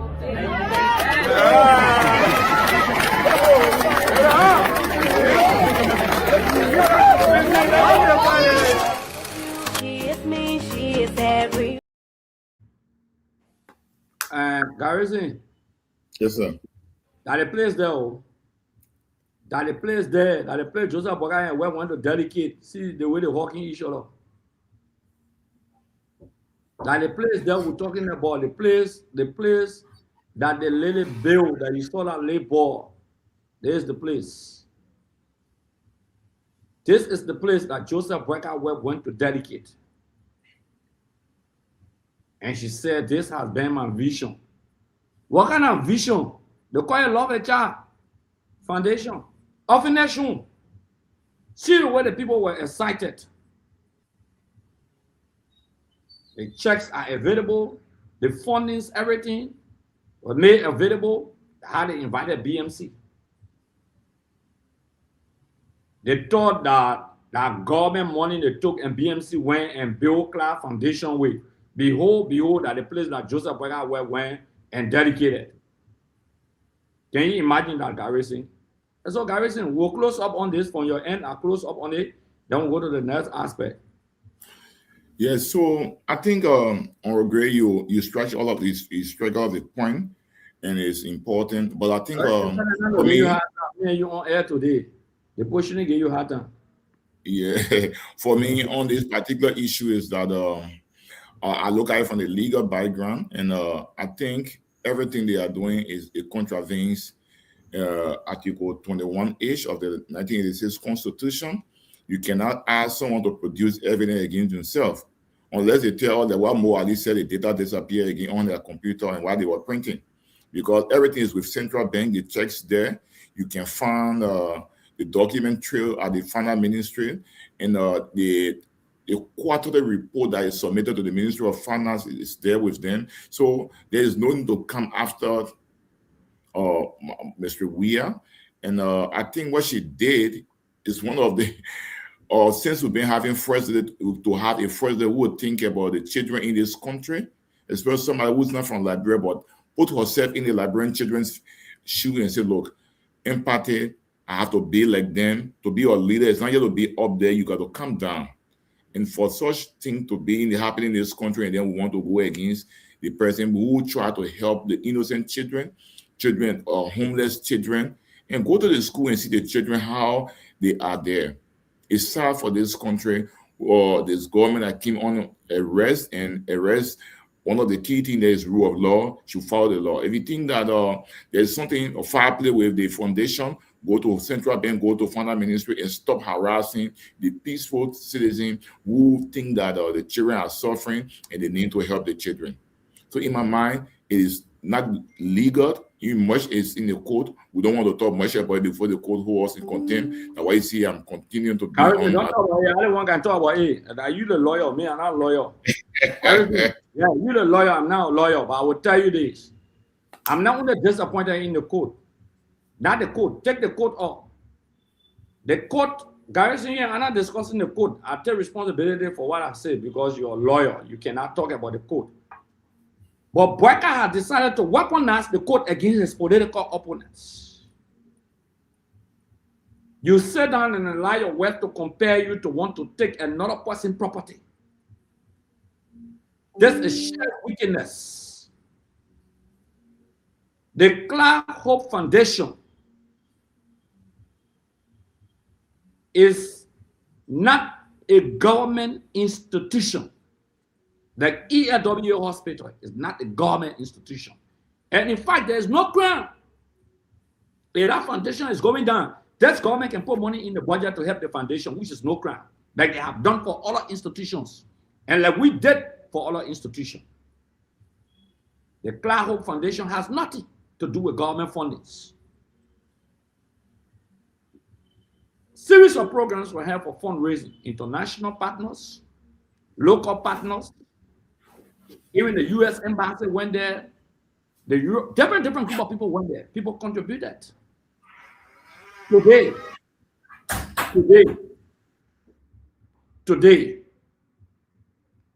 Joseph Boyka is fighting to claim this foundation. It will never happen. Never ever will this happen. Take it to the bank. You attack Clark Weir. You don't only attack Josh Weir. I want you to know. This is a family issue. There's an affront on all of the parents. And those kids who don't have parents. There's an affront and attack on Liberian kids. Do you know how many children go there to have programs, to use the theater, playground? They're going to open a vocational school there and all. They're supposed to have hospital, clean it, everything built there. No innocent kids are there. Oh, Joseph Boyka, bring it to CDC. Just how you Boyka say the country will end. And let me repeat, a lot of people say, I can't wait, say, Boyka, that's how yourself will end. That's how your own government will end. And you say the country will end if you win election. Joseph Boyka, let me repeat. Somebody say, I don't believe Akaros can say, but I can say more than this. Those who know me know that I can say more than this. I told earlier about Beta Liberia. I will no apology. Boyka, you said this country will end during campaign. But let me tell you that you will end if you play with the Clark Hope Foundation. The country here will not end. That your government will end. Let me repeat. Joseph Boyka, the country will not end. That your government will end if you attempt to go down there and want to take that place for your work. You are a very wicked man. You are very vindictive. A very old cantankerous, wicked old man. A tyrant. A pure totalitarian. Very wicked man. Extremely evil. Who gave you power in this country, Boyka? You think we're stupid? You think Josh Weir was stupid? He wanted to protect the smooth transition. Since 1944, we had a transition from Barclay to Tubman. We never had that transition until Ellen provided that smooth transition to Josh Weir. And Josh Weir decided to reciprocate, even with a 17,000 vote difference, dividing us. A Joe Weir, Yuru Museveni, Boyka, you would not have been president. A Joe Weir, our typical traditional politician. But now, sorry, you 6 feet. Who will go and cater to your opponent? Who will go and cater to your opposition that will challenge you to defeat you in election? Josh, we have treated you. He has a human heart. We'll provide vehicles to you, security to you, Boyka. We'll take care of you. Is this the pay you want to give to Josh Weir and his family? Boyka, you got us to contend with. Make no mistake. Make no mistake. You better concentrate on the bread and butter issue in this country. You better concentrate on the economic welfare of this nation, on the healthcare delivery system, on the educational system of this country, the basic social services, water, electricity. You better concentrate on it. You lied to the people about electricity. You lied about everything. The country is backward. You better concentrate on the rule of law, boy. We will never say, boy, if you want to give a project to your wife, boy, let me repeat. You can give this building info to your wife.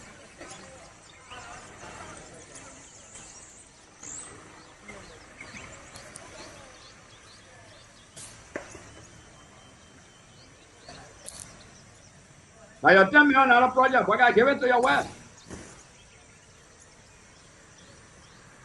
Give it to your wife.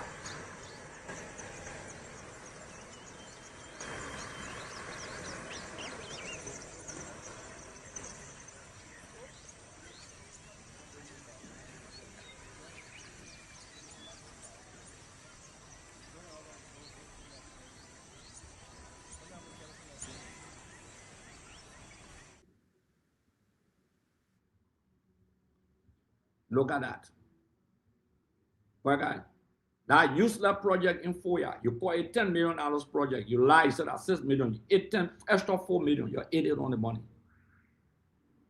Take that project and give it to your wife. Carry her in FOIA. Where in FOIA? In the jungle. You can carry it out there. But we'll not allow this to happen in our country history. On this one will be our concluding statement. We got a few more minutes to go.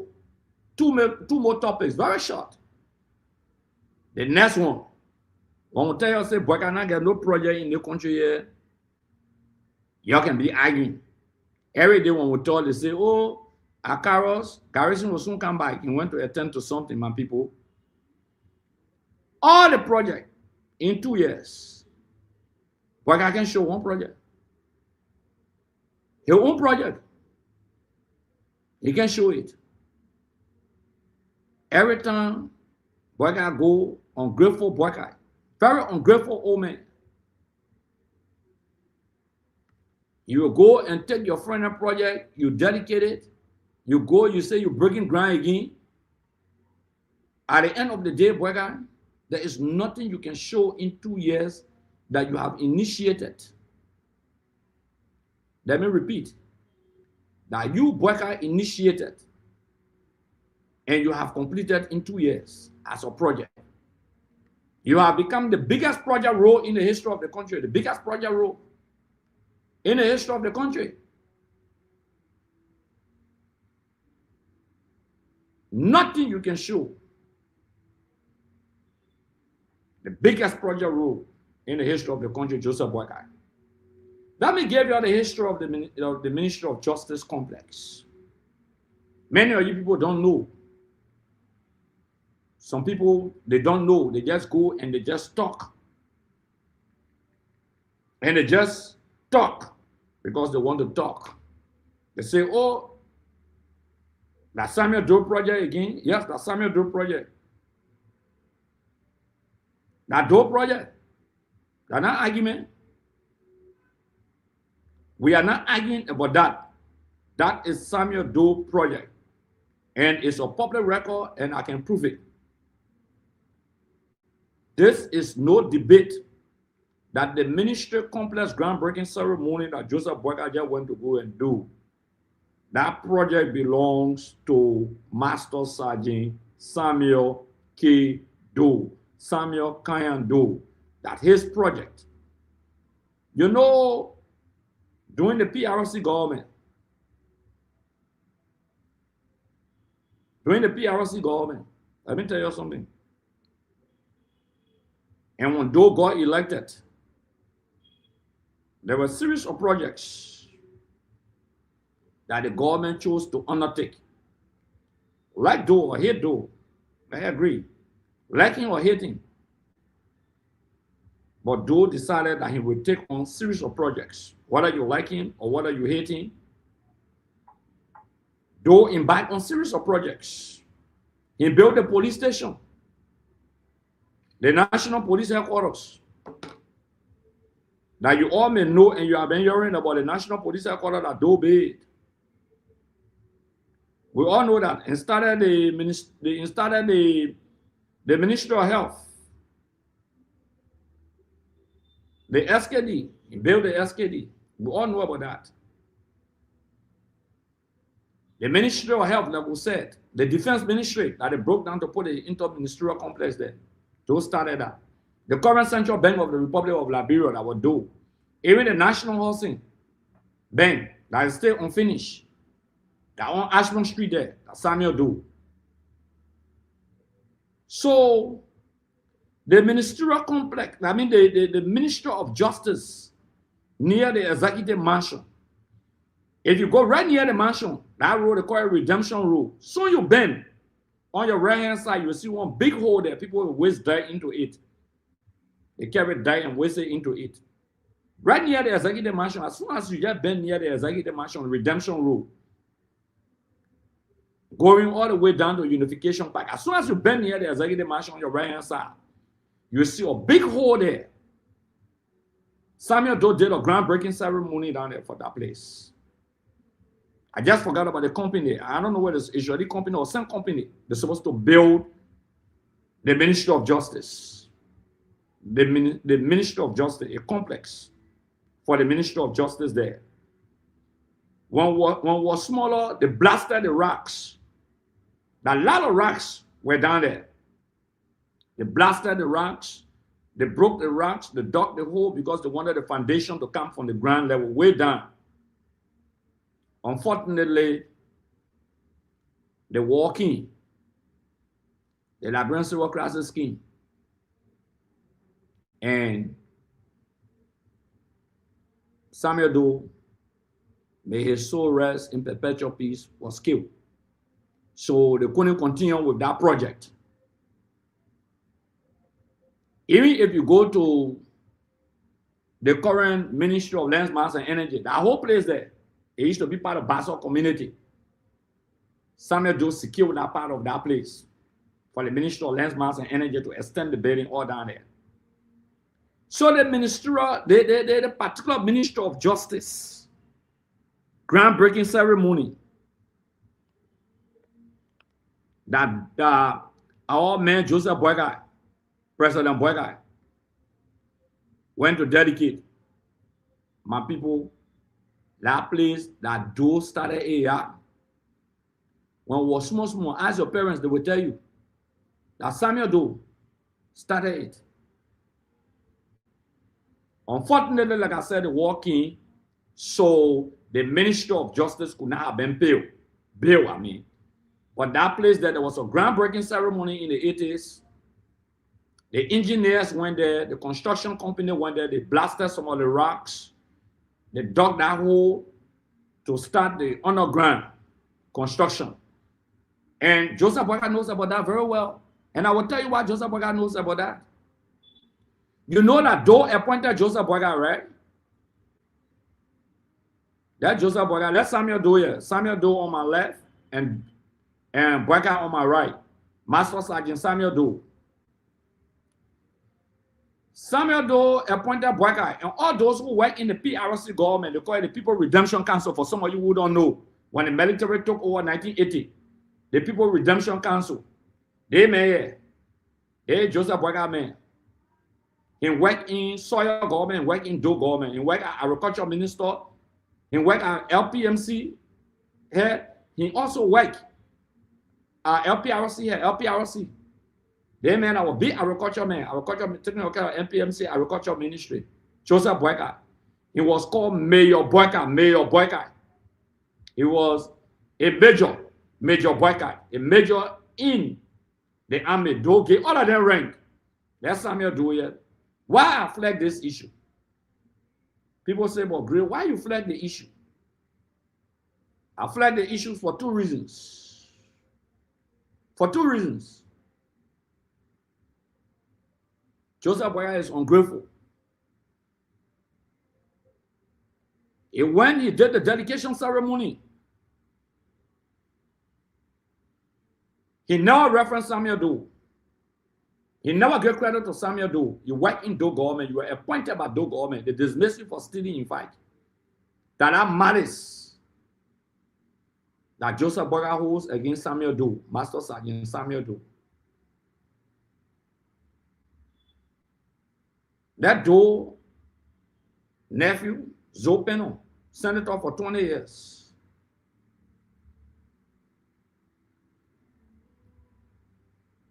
Your uncle Joe was president of the Republic of Liberia, Zopeno. Joseph Boyka and Elena, you voted for in 2005, 2011, and 2017, you voted for Boyka. Joe appointed Boyka. Boyka want to dedicate what Joe left, his vision, his energy. They started the groundwork to that place, but he never recognized the effort of Samuel Doe.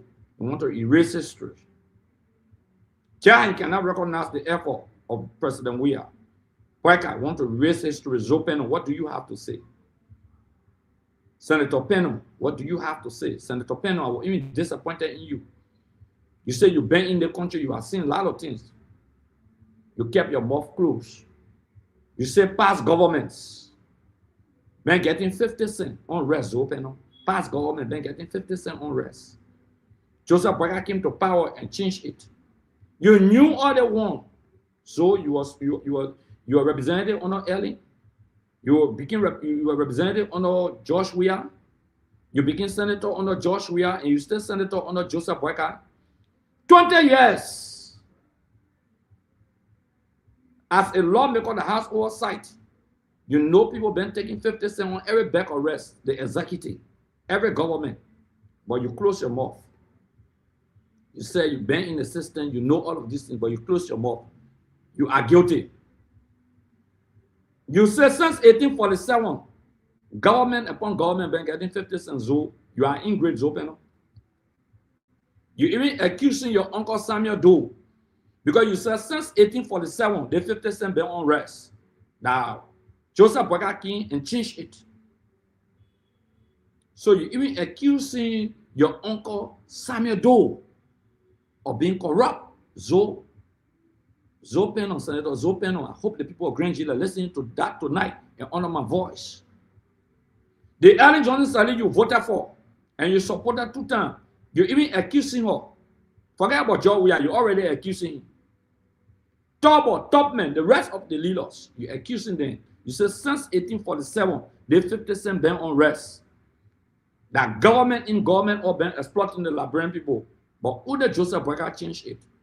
So how dare you, because of government job or merit making, accuse your own uncle Samuel Doe of taking 50 cents.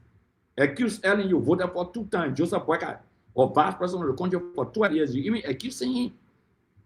But so you knew this, you're a senator. For 20 years, you couldn't say it. So you think we're stupid? You think we're stupid? You sat down. Joseph Boyka that you voted for in 2017. Go to delegate your uncle Samuel Doe project. And you can say, fine. You have sold yourself so cheap to the devil. So you are a very wicked man. You are a very wicked man. You are a very evil man. You evil like Joseph Boyka, who cannot recognize Samuel Doe, who gave him job. Forget about Joe Weah. But look at this man. Look at Joseph Boyka. That Joseph Boyka here?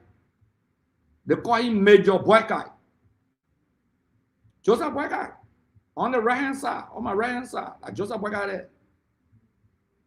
On your right hand side, Joseph Boyka.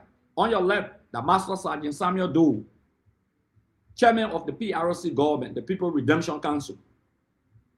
Joseph Boyka worked in the PRC government, the People Redemption Council. Doe appointed him.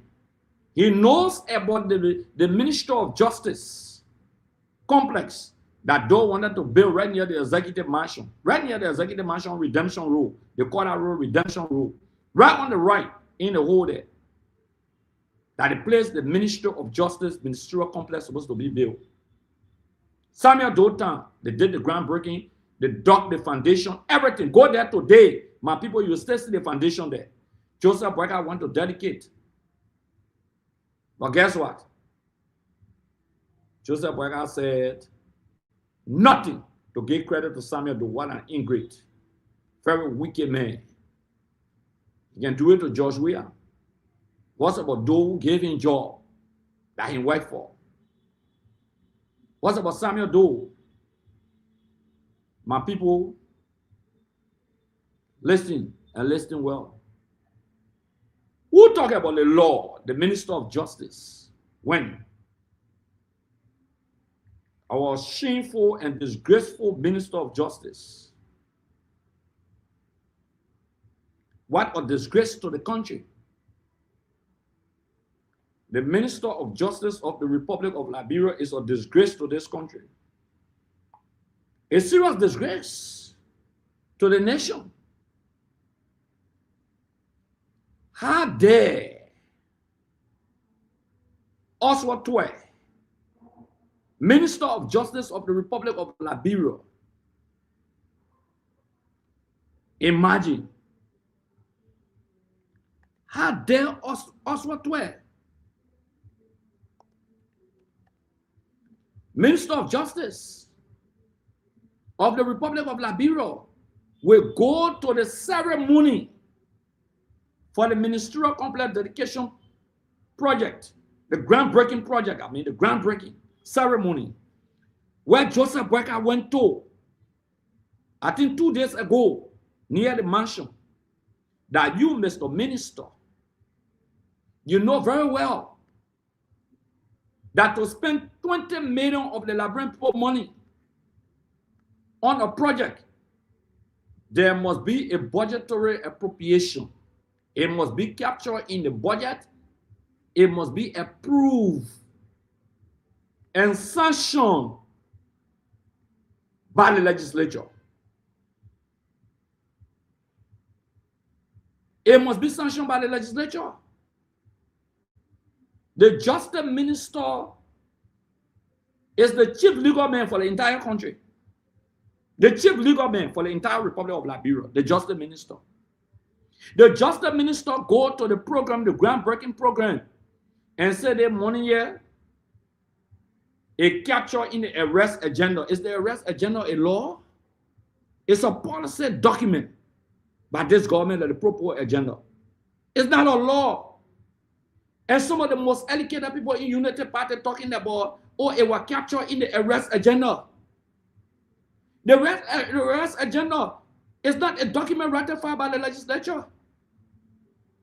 It's not a law. The budget is the law. So anything like $20 million, the General FOIA project, they didn't put it in the budget, but they spent the $6 million, which is $10 million in Liberian poor money, were all budgetary approval. What is this? My people, listen to the Justice Minister. The government has demonstrated its commitment by placing $20 million United States dollars towards this project in the arrest agenda. This is a very significant investment. Yo, my people, you're listening to this stupidity. Listen to the Justice Minister. We're not making us story. Listen to the Justice Minister, Oswald Twe. That man is a national disgrace. That the same man who went and interpreted the Supreme Court ruling and advised the president to do business with the majority bloc. And people talking about respect for the rule of law. What kind of law you respect? Listen to this. My boy, you listen to your Justice Minister talking about the money placed in the arrest agenda, and not in the national budget signed by the president. The budget that should be a law. How can you go and do a groundbreaking ceremony? The money not available is not appropriated for in the budget, but you say in arrest agenda. What arrest agenda will take money from? Who approved money for the implementation of arrest agenda? How dare you do a groundbreaking ceremony with all money being allocated? What kind of BM speed there? Y'all listen to the use of The government has demonstrated its commitment by placing $20 million United States dollars towards this project in the arrest agenda. This is a very maximum stealing, maximum stupidity and foolishness on the part of the justice minister. In other countries, the legislature has summoned the justice minister. In other countries, the legislature will summon the justice minister. For the justice minister to argue,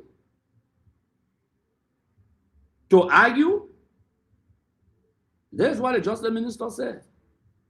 Let me make it big so you can read for yourself. Listen to the justice minister.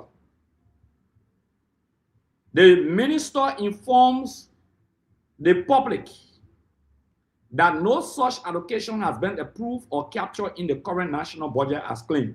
In the press release from the Ministry of Justice, the justice minister said $20 billion is not allocated in the national budget, nor have it been captured in the national budget, after Senator McGill raised the issue that where they're taking the money from. But listen to what the minister said. Rather, the government of Liberia has demonstrated its commitment to the justice complex by identifying the project as a priority under the arrest agenda, where an indicative amount of 20 million has been placed to signal government intent and long-term planning. My people, y'all read for yourself. The justice minister of the Republic of Liberia that should abide by the law says the ministry informs the public that no such allocation, that is the $20 million, has been approved or captured in the current budget as claimed. Hey, also, incident we know, but we not know nothing. That's why you say. That's why you claim. But you will know something. You don't know that for you to even do groundbreaking ceremony, it has to be in the budget. My people, see the other one. Councillor 12 further disclosed that an initial allocation of $20 million United States has already been approved in the national budget to kickstart the construction of the facility. They may say they put the money in the budget. Then you come back again and say, no, the money not in the budget. That the arrest agenda. My people are listening. Councillor 12 further disclosed that an initial allocation of $20 million United States has already been approved in the national budget to kickstart the construction of the facility. They want an fire coming from a mall, my people. They want you can get very with me, said our own government saying, no, I'm you. Can you imagine? The Minister of Justice can lie the devil out of hell.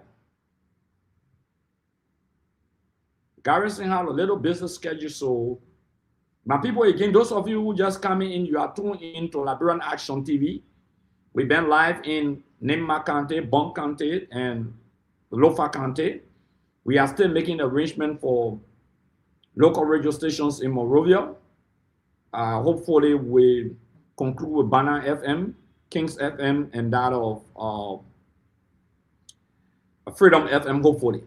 But we are very close to concluding with Banner FM to be carrying the program live on every Saturday and every Sunday, 8 p.m. to 10 p.m., and we will go above the time on Sundays and Saturdays. Every Sunday and Saturday, join in, follow up. We are also on YouTube, Liberian Action TV. We have our YouTube channel. You can tune into it. So we are concerned. We are concerned. We are concerned about the rule of law in this country. If the justice minister cannot respect the laws of the land, a money not placed in the budget, and the justice minister takes the president of the Republic of Liberia, the minister of public work, they go and do a groundbreaking ceremony for a place. They do a groundbreaking ceremony. Imagine that for the Ministry of Justice complex, when there is no money in the budget and says $20 million, and the Minister of Justice comes out to say, oh, I thought the money was in the budget, but no, the money is in the arrest agenda. The Justice Minister, sorry, he must be a fool. He must be a fool. These are the competent people. These are the people who claim to know government more than us. These are the liars and the buffoons. All the concerned about themselves. $20 million project. They want e-money again. They are not concerned about the welfare of the people. No, they are not concerned. All they are concerned about are their pockets. And when we say these things, people want to be vexed. When we say these things, people want to be annoyed. Yes, the force of Tapeta, Name McCarthy is relaying us loud and clear. You tell the people in Nima, some Prince Johnson died, war crimes code died. Joseph Boyka will war crimes code because he was targeting Prince Johnson. Keep following our life, keep sharing. It's juicy. It's juicy. Ishaga sharing and say, very shameful displays of incompetence and arrogance. They're not even able to maintain LEC. Let me horror ya because we are talking to Joseph Boyka, come tell people to carry LEC in town. This is our platform. We'll narrate our own stories. Nobody will tell the story of the CDC better than we can do. Nobody will narrate our own stories. Nobody will narrate our stories for us. The justice minister of the country is an embarrassment to the state. You're telling, you're share it. I don't care. I don't care. So we'll close on this subject matter. We'll go to the last for the next 10 minutes, very quick.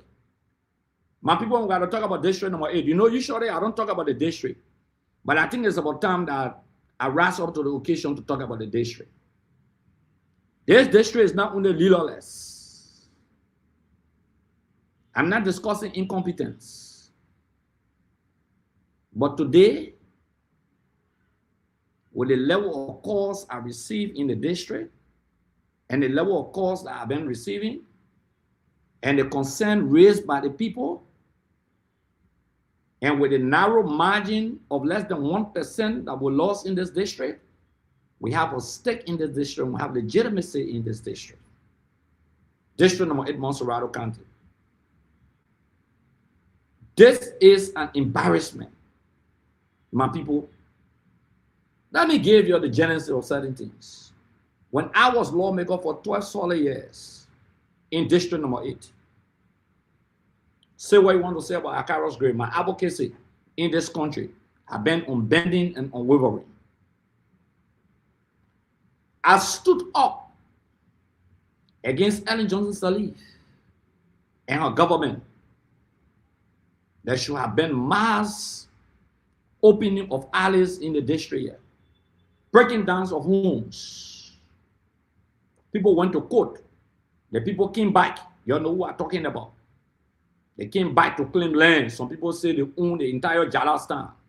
Some people say they own Warwine. Some people claim slavery. The Johnson, for example, they claim the entire LU capital building, Warwine community. The Pin, Jesse Pin and the Pin family from the Pin days, Gene S. Pin, Hillary Rachel Red Johnson, Satan era, the Pin family claimed the entire Satan, technically. I have never been against development. These are the issues that I stood up for firmly. I knew our constitutional rights. Government, you want open alley, you ready to develop? They're not ready to develop. Why are you breaking the alleys? Why are you taking the people all of the places? You're ready to develop. Why you want to leave the area shanty and destructive? So Mirabro started it. Mirabro started breaking down some areas in District number 8. One of the areas, the one that were Booster Quarters, the people of Booster Quarters will tell you. They said they won't open the road between Booster Quarters all the way to Capitol Hill. My question was, do you have a plan to build a road? Where is the money placed in the budget? I was a certain lawmaker, no money. Why you want to dislodge these people? Over 5,000 plus people. Madam Broad, you cannot proceed. Public work, you cannot proceed. If money in the budget to start development, and even if you want to break these areas, you got to compensate the people. Some people been here 50 years. They are Liberians. The government under the Constitution has a responsibility to protect lives and properties. Then they came to the Sinker area. The very same area, the government said to open the alleyway because they wanted to give people there, the football field are there. They wanted to give them all the other land. So I told the Ellen Laird administration, I said, look, Madam Salit and your people, we are ready for development in district number 8. Since you want open alley, we agree. Right near City Hall. Some of you who been to Monrovia, the Monrovia City Hall. Right near City Hall, on 10th Street there. There's an alley there. Coming down near City Hall. But guess what? They made a roll and L. The alley, they didn't go straight down because there's the Topman building. I said, Madam Salif and your team, we're ready for you to open the alleyway. But you got to break the Topman building because the alley passes through the Topman building and other former government officials and other people in the 80s, in the 70s, in the 40s who built here. They could not. They didn't want to break the places down. The Methodist compound, I respect the Methodist people on 14th Street. It's in the alleyway. I said, go and break it down if you're serious. The law should not be selective. There should not be selective demolition. But Ellen is the Methodist. How will you break through the Methodist compound on 14th Street? Oh, but you won't break the places down in Jalastan? You won't break the road, the alley down in Satan?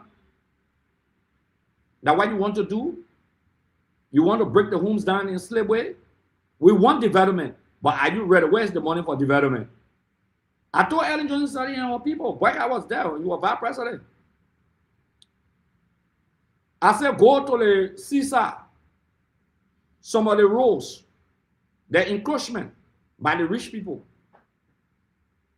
Some of the alleys have been blocked. Start from 10th Street. In Cinco, the beach side, all the way to 14th Street. Break all the other way going to the beach. The encroachment of the fence on the main road, some of the roads going to the beach side from 10th to 14th Street, only one car can go through. It should be special for 2 cars to pass. That was the argument with Ellie. They stopped it.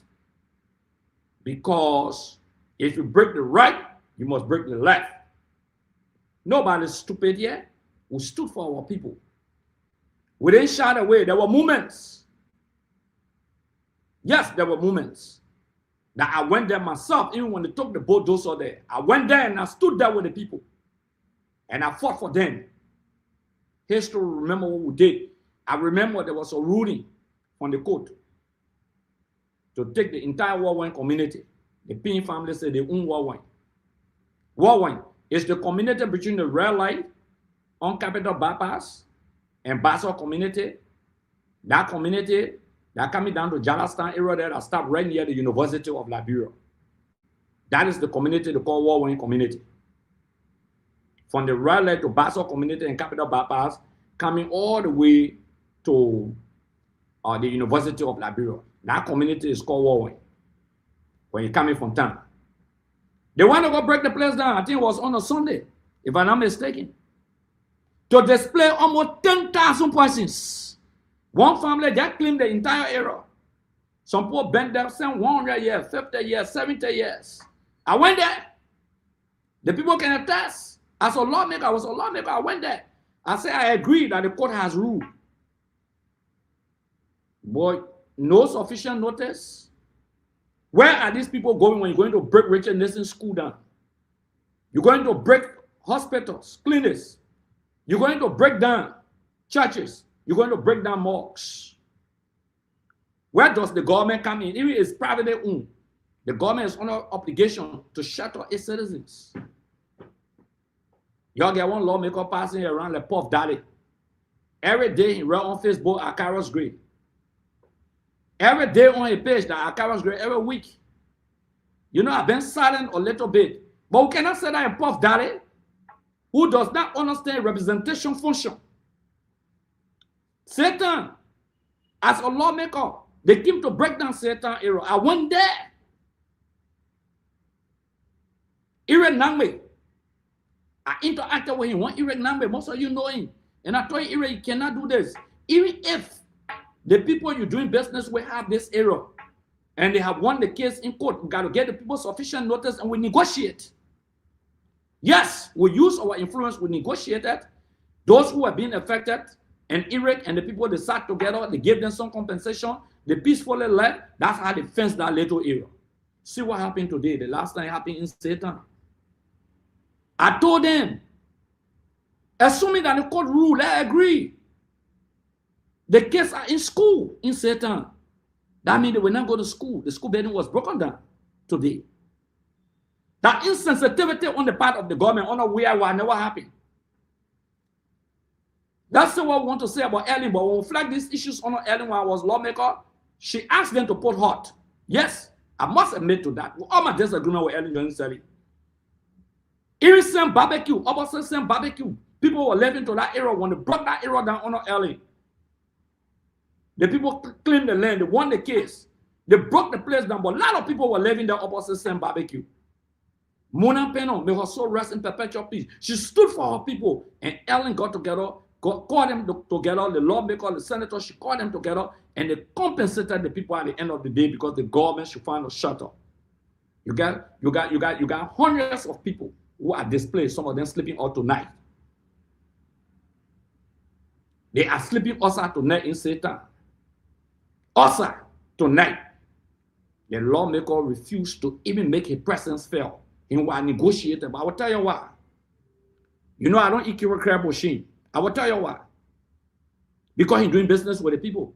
The Lebanese people and other people who took that place, that principal business partners. You have spoken to a lot of people who are giving some money. I'm hearing they gave some money, but you didn't give it to the people to relocate. Look at what happened to the people today. Look at what happened today. They assume, yes, that people land. People been there for 50 years. Some of the people get D's. Some people making claims. Some people been there for 40 years. Some people been there for 60 years. Some people parents build there. People are going to school in the community. They go to churches from the community. You just come one night, that insensitivity on the part of the government. Every President Boyka should take a drive to that place. He needs to drive to that place and see how the people are being distressed. They are frustrated. And someone say, oh, there are court ruling. We all respect the court ruling. But when Prince then started respecting court ruling, when the court ruled in the majority and the minority block issue, what happened at the end of the day? They said they can't respect the court. They will not take order from the court. You can negotiate with those who won the case. You can talk to them. You can interact with them.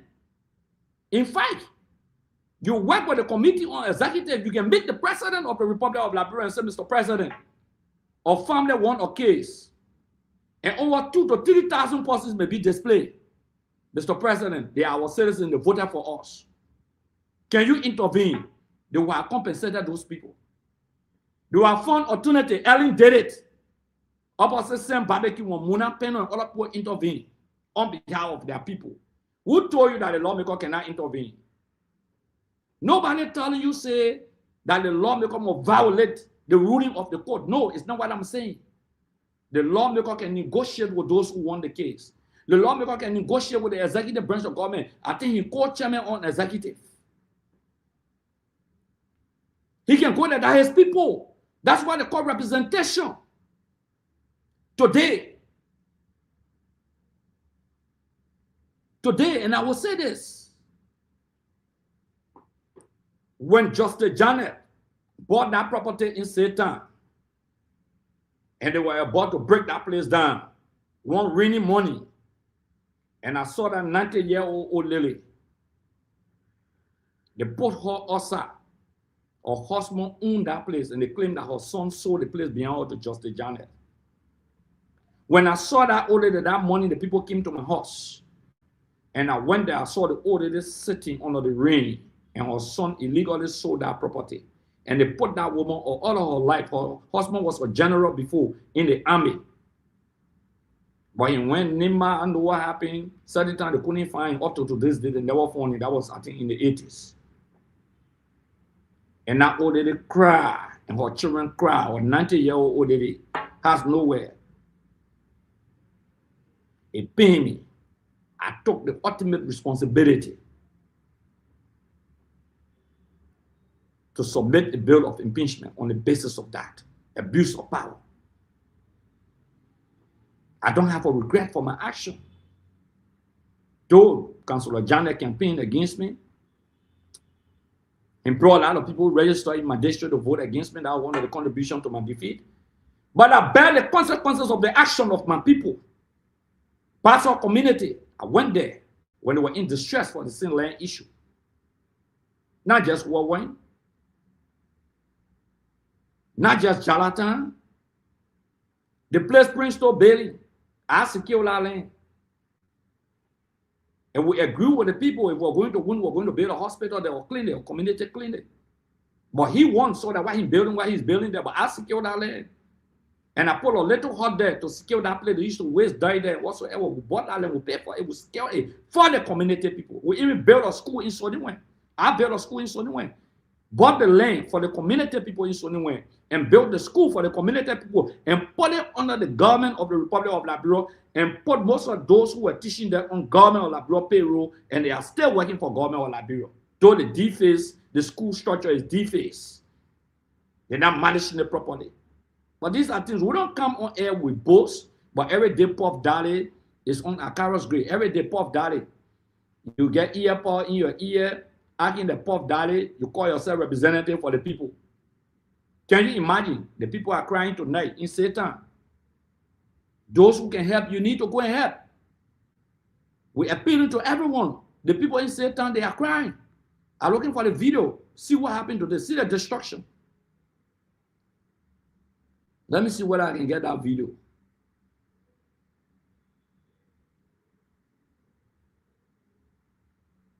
Oh, I wish I could get the video. Once I get the video, I will play it. But that is damaging. It's extremely damaging. See what happened to the people. You see the community, you will feel bad, my people. Women and children, see them crying. Women and children crying. Okay, not only are they crying, but look how the place looking.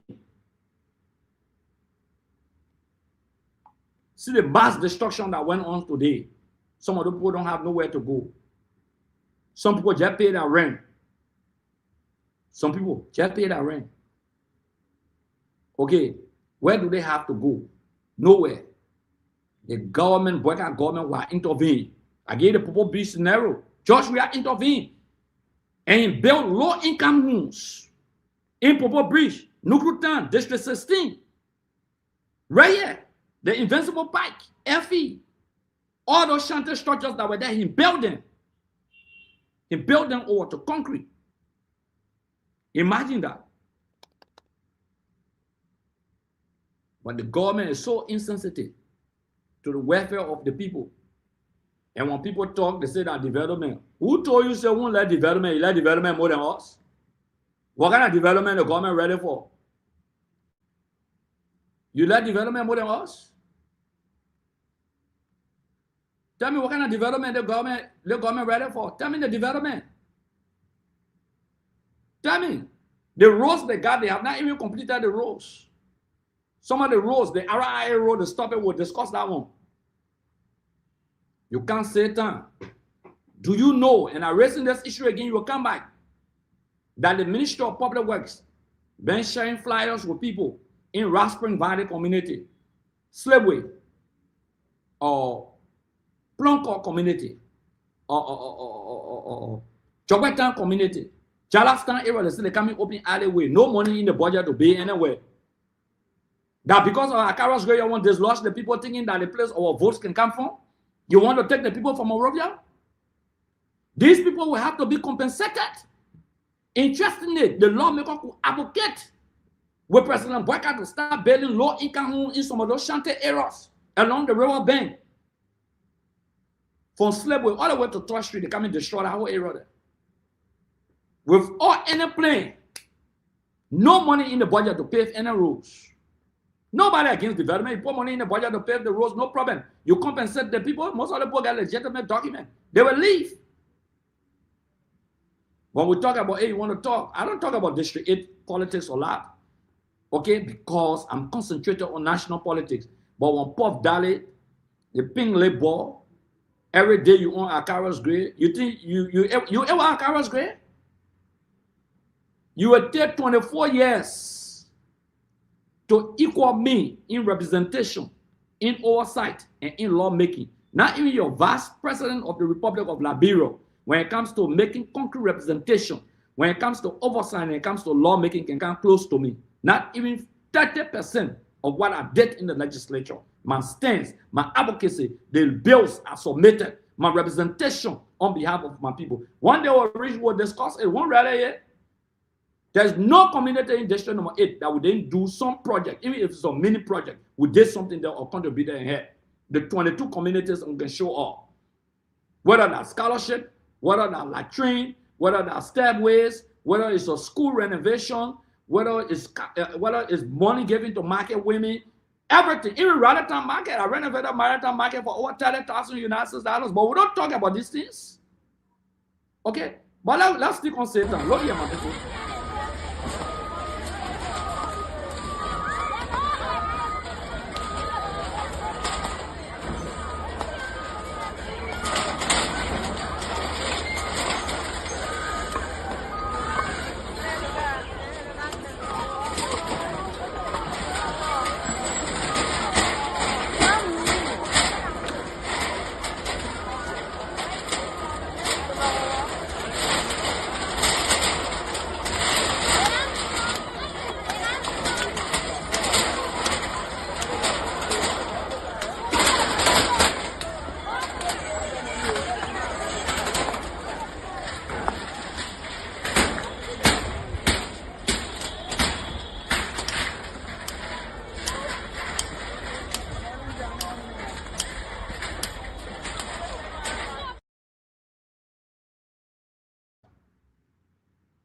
Look at that. The lawmaker could not even show face. Just to show face to get the people hope. Provide hope to the hopeless. You couldn't even show face. Who do you represent? When your district empty, who do you represent? You represent the people. Even if they were squatters, you got to go and identify with them. You can make a case to the government. You can make a case, but because you're doing business with these people and they have to sponsor your campaign, and you're looking for future campaign money, so you allow them to go there today. See the number of armed men that went out there today. I'm trying to look for the video. Beating on the people's doors at 6 o'clock without any notice given to them. 6 o'clock, beating on the doors. Children are sleeping. Babies were crying, women crying, sitting all on the sidewalk. The places and property businesses were broken down. I can't be representative for District number 8 and see that happening, and I don't stand for my people. No matter what the consequences thereof, I will stand for my people, and the appropriate record to show that I stood for the people. That will make you a representative to represent the people. That's the difference that we bring to the table. And every day you're writing on Facebook, Tabata, Akara's grade, Akara's grade. We're not competing for anything. We're not competing for anything. On no boycott. Just government, where the people walk in the poo-poo water. The people walk in the poo-poo water. Yes. They walk in the poo-poo water. Look here, look at the people walking in the poo-poo water to bring the government to power. How you treating them?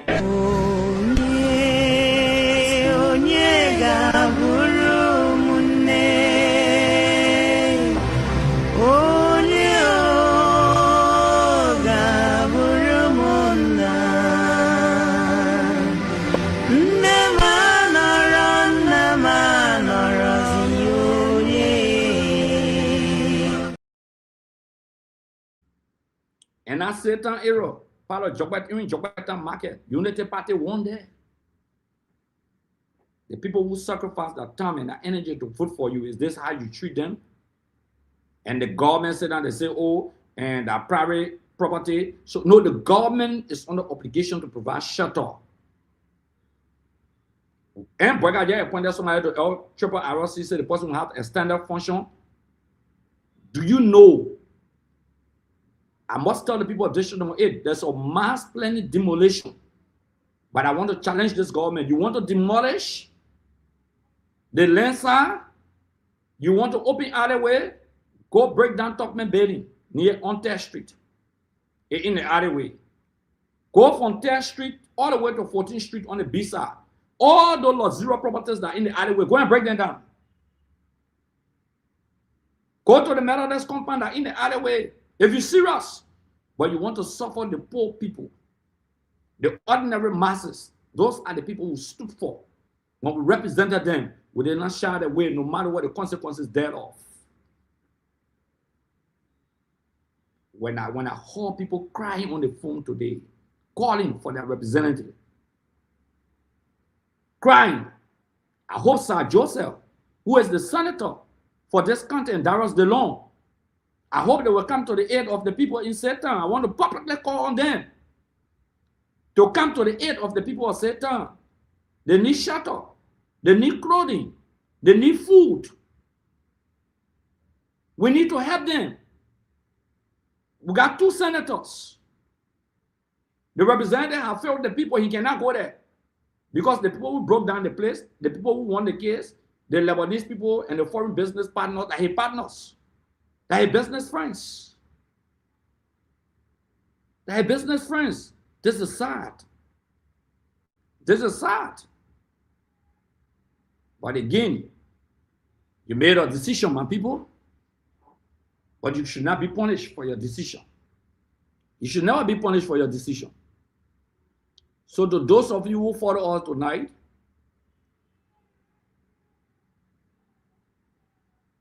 we will be closing. Our people are betrayed. To show that the people are betrayed, we'll play this video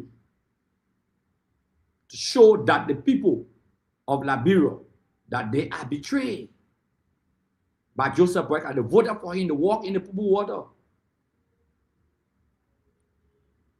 They suffer a lot. Listen to this. Talk to the government, mostly Mr. President Joseph Boyka. Talk to the president now. I want to talk to Mr. President. Yeah. We tired hearing rhetoric. We want to see reality. Actually, people are suffering. Maybe a guys around him can tell him that President all is well. Absolutely, it's not well. Things are difficult. Liberians are suffering. Myself, I'm into it. Yes. The way you're looking cool, man, you get wrinkled neck and all on your neck. Yeah. Suffering people get like a color boom and show. We're fighting a hustle, Chief. When you say people suffering, what you mean? Explain further. Okay, the president, they're telling us that team presses drop, rest press drop, gasoline press drop, all they want drop. Yes, we agree, a drop. But transportation fares stay the same. Even to come, the government brought the gap press down. Yeah, but transportation stay the same. Government are bringing transportation down. So what take out that effect that on the citizen? We're not feeling the impact. But most of the time, Liberian men that are rapping, they can play a rapper 2 times. Yeah, rapper drop. We agree. That one we can argue it. But even to come and get 500. My people, you're listening to it for yourself. They want by Dana Akaros Gray that wrote the story. This is one of the most independent media institutions in Liberia, OKFM. Journalist Clarence Jackson. He did the interview. Very independent radio station in popular Liberia, one of the most popular radio stations. Talk show host, morning. Clarence Jackson did that interview. And listen to what the people saying. It's not Akaros Gray saying it. Before people jump on and say, oh, the Akaros Gray will know. That independent radio station, Clarence Jackson. Listen to the other one again. Y'all want to know the post offering? You take the microphone on the street. You will know. Take it to Raleta Market. Now why you getting there by the share on everything? Since I vote me, you know, country need local and Loma or more body man. You're not doing well. Somebody that find an opportunity.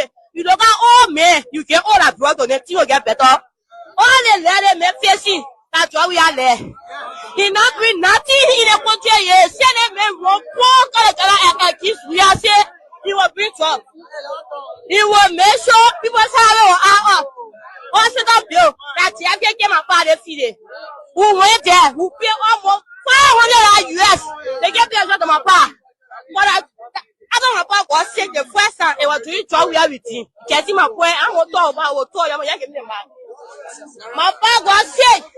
I came my pa to the 40 meter hospital. That was taking my pa. Even I pay money that was pay $3,000 US. My pa keep better. He kill you. Half day. I got she got 9 that will wait to have the person now full the person. To have Nana Guame hospital. When you not get money, you don't pay. But they Guame a business woman, I said what I said value. When you go on it, you see my tail rock on the oil fish that was sell. I been selling for same my if I tell what I say. Who know what saw ya? The farm may say what you said. You can save your money. You know my age? I'm 21 years. I get married next month. I pray myself. My daughter into I don't go see someone I pay $500 for all. That come paying it, but you have to build trust for the people. I'm tired telling what I saw. Even to say another thing, but I have to make my own money because I used to helping my man to make money. And I elaborate a woman. What I say you want to for you not do nothing, yeah? That 50 share. We want to tell you can. You see how you that money? So I used to go to put the money. They tell you were sharing the money. The poor are stealing the money. Why are you the money? You go to pay my son of far. Ain't no what my son. Allah. Go me say that my son. I'm not for more. Mama, if I ever say it, you pay my son. My people, you know, it really had, you know, when I carry here, everybody hiding now, people insulting, people saying all kind of things. But guess what? They cannot stand our intellectual powers. I want to say to seditions, don't insult them. Handle them on the basis of the issues. Don't insult them. They are good at insulting, you know. And Joseph Boga say, "Oh, I can't listen to people because they can insult." But guess what? Hey, people going to insult. I don't want you to listen to their insults. I don't want you to respond to their insults. Yeah, no. They were Akara's grade. They can't believe how we're making it entire. You know, they can't believe it. Some of them, they thought that after 2 to 3 years, 2 years. We have been finished. But guess what? We'll use this platform and other platforms. We'll go to other platforms. We'll sit on other radio stations. We'll use this platform. We'll narrate the story of the CDC. We'll expose this government. We'll dangerously expose the administration. That's what we do. The Boyka-led government is not truthful to the people of Liberia. And interestingly, I'm speaking from the position of a first-person standpoint because I have worked in government. I work under Ellen. I work under Josh Weah. I've served in different capacities as chairman on governance, as chairman on executive. In fact, I represented Liberia at the biggest parliament in the world, at the African Caribbean Pacific Parliament, the International Parliament. I represented Liberia in Europe. Representing Liberia at the Caribbean level, the Pacific level, the African level, okay, and the Oceanic level, and the European, the African, Caribbean, Pacific, and European Parliament. I was Liberia head of delegation. So they know my capacity, they know what we've done. We stood for this country, but guess what? Today, if Akaras go a Unity Party man, they will be cheering me all over the place, they will be clapping for me. Oh, they will clap for Gray a lot. But guess what? Somebody said fire for fire. Yeah, fire for fire, but don't insult them. They cannot discuss the issues. They don't have the ability to discuss the issues. Joseph Boyka, he lied about 70,000 jobs. While United Partisans working in the feces water, in the pool water, there are other jobs. We are making this case for them. We are making this case for Liberians. That's what we are doing. Yes, we have 4 topics today. The issue of the president lying to the public, the issue of the Clark Foundation, the status of the case, the issue of the ministerial complex, the Justice Ministry complex, and the issue of District Number 8, Monserrado County. We have not been talking about District Number 8. I've been very quiet about it because I've been dealing with national issues. But my people, it's sad that you have somebody who wear earpod, can listen to the people, acting that one puff daddy, passing around, saying that you represent it. The quality of the district have been reduced. That leadership, even Rufus Nouvel, Akaros Gray, these were people who stood on the legislative floor, intellectuals. Replacement will be on the doctrine of the same quality. That's why it should be.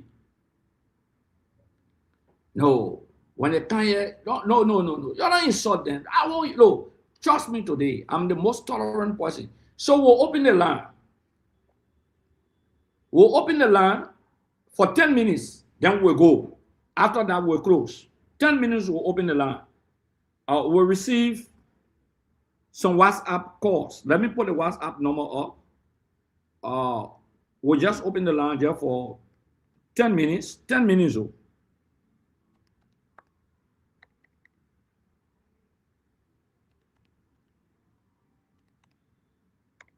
We'll receive some WhatsApp call. You can call this number on WhatsApp. I'm trying to tap the number up.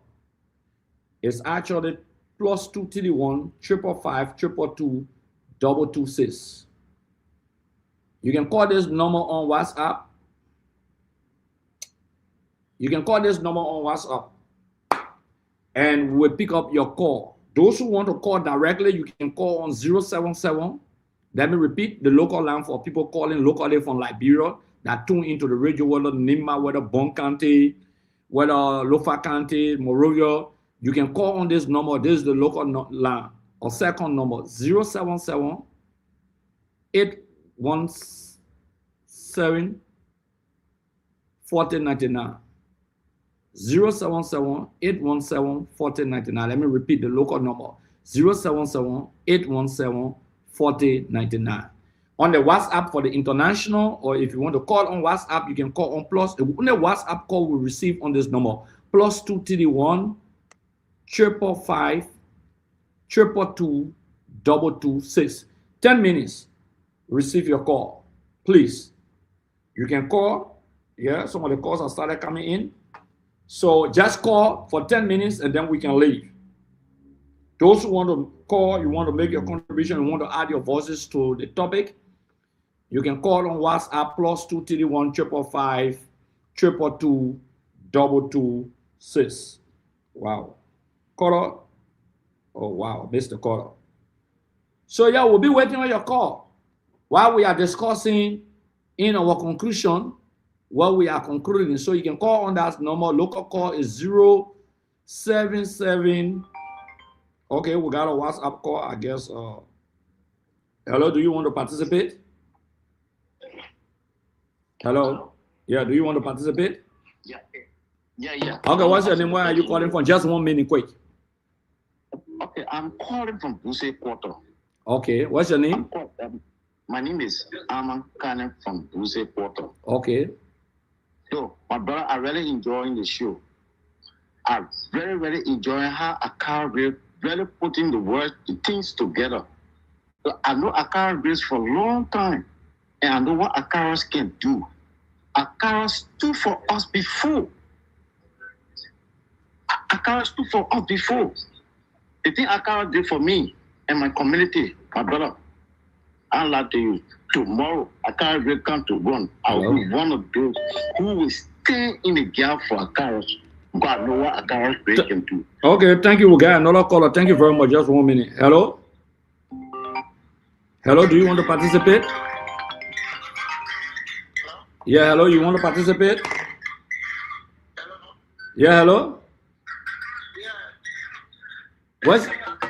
Yeah, leave your radio and leave your radio. Move on the other radio and talk. What's your name and where you calling from? Hold on. Get somebody. Hold on. Hello, you say your name? Okay. Can you contribute? Calling for someone the second. Hold on.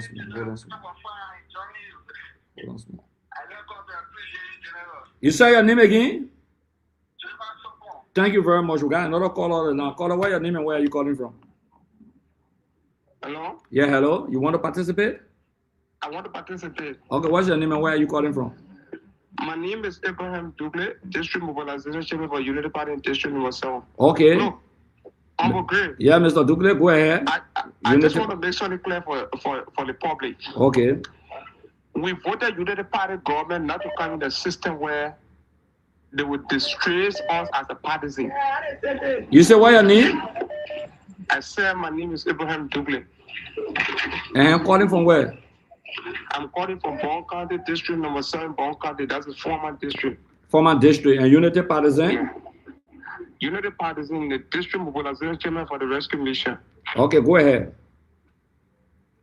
Like I said, I brought a government into power that I believe could live up to the Liberian people.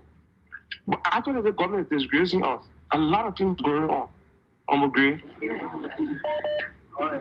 go around people just go, but today, I'm ashamed to stay in the public to say this is the government that I voted for. Let me be honest to you. I'm agree. Let me be honest.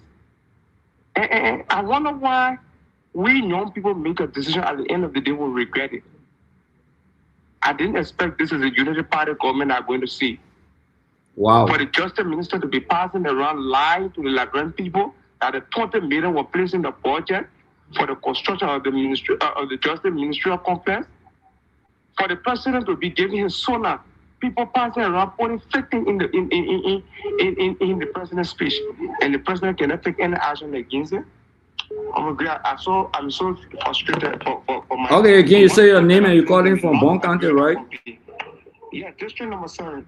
And you say what was your position for Unity Party? I was the District Mobilization Chairman for the Rescue Mission. Thank you very much. Thank you. I appreciate it. My popular name in the district is Yeke Korwa. Oh, okay. Thank you very much. Hello? Good evening, my uncle was Salisbury. How are you? Yeah, good evening. What's your name and where are you calling from? Yes, Momo Murphy, son of Magdibi County, District number 5. You're calling from Mangibi. Okay, your contribution? Yeah. My contribution to what was the show tonight. Just to say that the Unity Party people have already betrayed the citizens of the Republic of Liberia. And we're going to make sure 2029, we're going to beat them at plate. And it will show to them that nothing that they have done for the people. And I'm contesting in District number 5, 2029. So. Thank you very much. Thank you.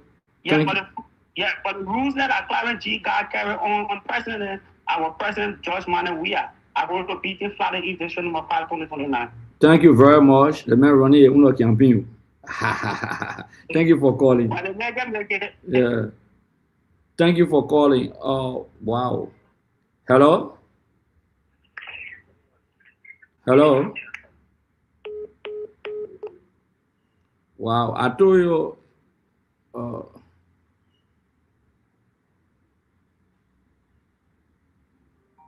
Hello? Hello? Yeah, hello. Your name, where you calling from? You want to contribute? Yeah, sure. I want to contribute. My name is Vanessa Leaf, and I call from Chongatang, District 8. Okay, Vanessa Leaf. Yeah, General. First of all, let me speak on the topic of the demolition today.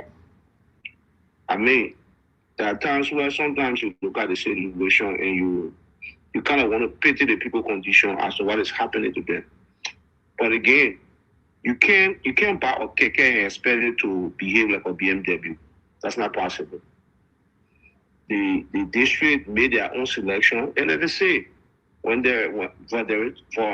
every action, there's an equal and opposite reaction. Now that's the reaction. No, Vanny. You can get a pretty boy. You can get a pretty boy who all you know is to pass around in car, want to show how him so he is as a representative. You choosing over serial minded people, and you expect him to stay in the gap for you in times like these. It's not possible. Vanny, that the decision of the people that respect them. Thank you very much. We got to pick up another caller. Hello? Hello? Hello? Hello? Wow, we missed this caller here. Hello? Hello? Hello? Hello? Yeah, what's the name and where are you calling from? I'm Abraham, calling from Buchanan. Yeah, Buchanan. What you say? Abraham, Yeah. you want to contribute on the show? Yeah, I want to contribute, Mr. Gray. Okay, what's your contribution? My contribution is nothing strange because for us, we knew that the Unity Party come to power, nothing else they would do. They would just lie about the same people that came to power to steal. They were there 12 years and they did nothing. So nothing else, nothing strange. So for me, and this government, they becoming worse. So we just say now that they just free loom. So thank you. So you're calling from Buchanan, right? Yeah. So we're trying to arrange with John Jay and other people to see who can relay from Buchanan, but you're watching from Buchanan, right? Thank you very much. I really appreciate the call. Thank you. Oh, yes. Yeah, the other person said the mother is not even well today because they broke the place down. Shouldn't insult them. Hello? What's your name? And where are you calling from? Okay, Honorable, I'm from KG calling from Pennsylvania. Okay, go ahead. Please be audible, please. Okay, I said I'm from KG calling you from Pennsylvania. Yes. And I will first like to commend you for the work that you're doing and the risking your life among you guys. I'm gonna commend you. You are a brave man. I want to call you general. Don't worry, God. I want to speak to an issue. I want to address 2 or 3 issues. Yeah, just I beg you, we have to accept other callers. So please, we'll give you 2 minutes maximum, please. I just make it brief. Okay. I don't want to make it brief. The number 1 has to do with President jumping into the conclusion of those guys that in jail. The very first day, he took all those chairs and carried them to City Hall and put fire on the Capitol building. As soon as he headed, walk across the road, he called the guy hooligans. He started making decisions. Those guys will prosecute them. That I don't know how they call it, assault and this and that. That's number 1. Number 2 has to do with that day who confirmation they went for. Yesterday they had to postpone it. The woman sat over there. When you people were in power, your head will have been put. You can put everybody on the payroll. So you have supplementary payroll where the guy was getting money from. Besides the supplementary payroll or general, you guys had other people that were cleaning their beaches, those women, and they were sending their children to school, feeding their family.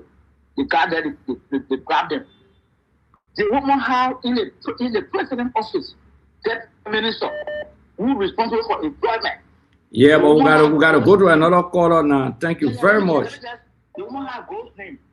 The woman 35,000 every month she was getting it. Chief, I beg you, we gotta go. We gotta take other callers. I beg you. Okay, thank you. Hello? Hello?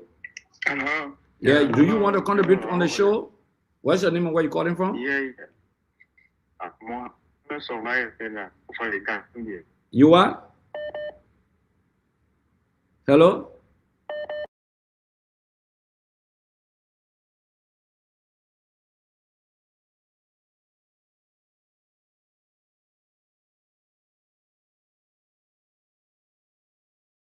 I said, I'm Mohammed Sombaya and I called you from the Gambia. Oh, you call me from Gambia. That's great. Mohammed Sombaya from Gambia. Go ahead.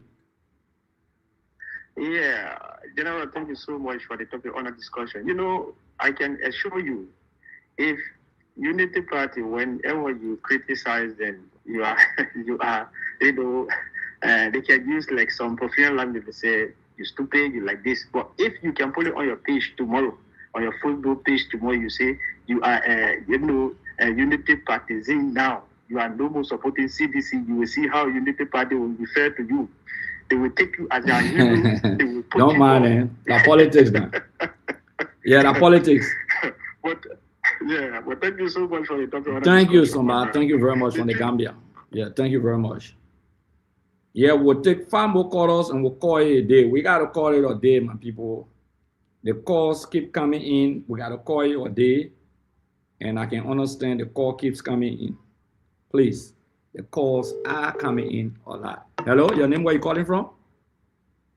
Yeah, General, this is Teacher James Kopulo Benny Flomo calling from Accra, Ghana. From Accra, Ghana? Yes, sir. I called to participate. I want to say thank you so much, General. Look, the General we knew 2005. This is the General speaking today. The General we knew 2011. This is the Akara's grade. We can see it in you. It's coming up. What I will say tonight, General, please, let us continue. Let us keep the fire burning. We should not sit and allow these bookers to treat our people the way they are treating them. We should not sit and allow it. And I encourage all citizens, let us share this show. This is our own.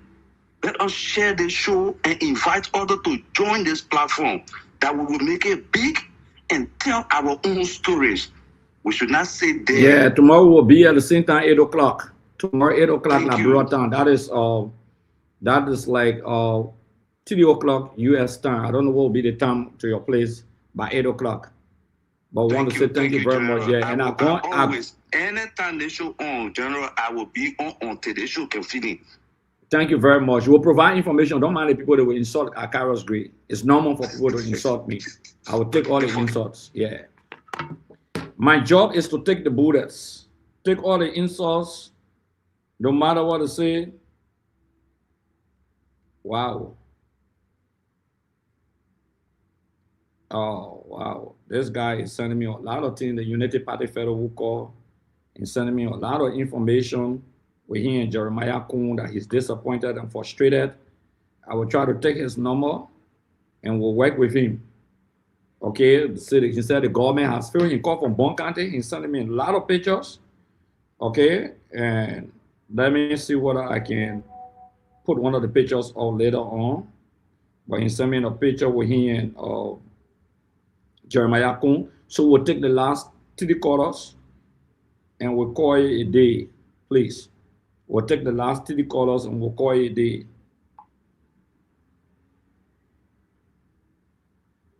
Yeah. The guy name is Abraham Dukley. He says he's the district mobilization chairman. It's just that I forgot about the district name in Bon County. Okay. So we'll take the last callers and then we'll call it a day. Let me get this caller. So we can call it a day. Somebody was calling. Let me see what I can call the person back. A lot of people have been calling. Let me see what I can call. Our international people today, I know it. And he said, the local people dominated you on the WhatsApp no more. You're sorry. Because we can really receive international calls.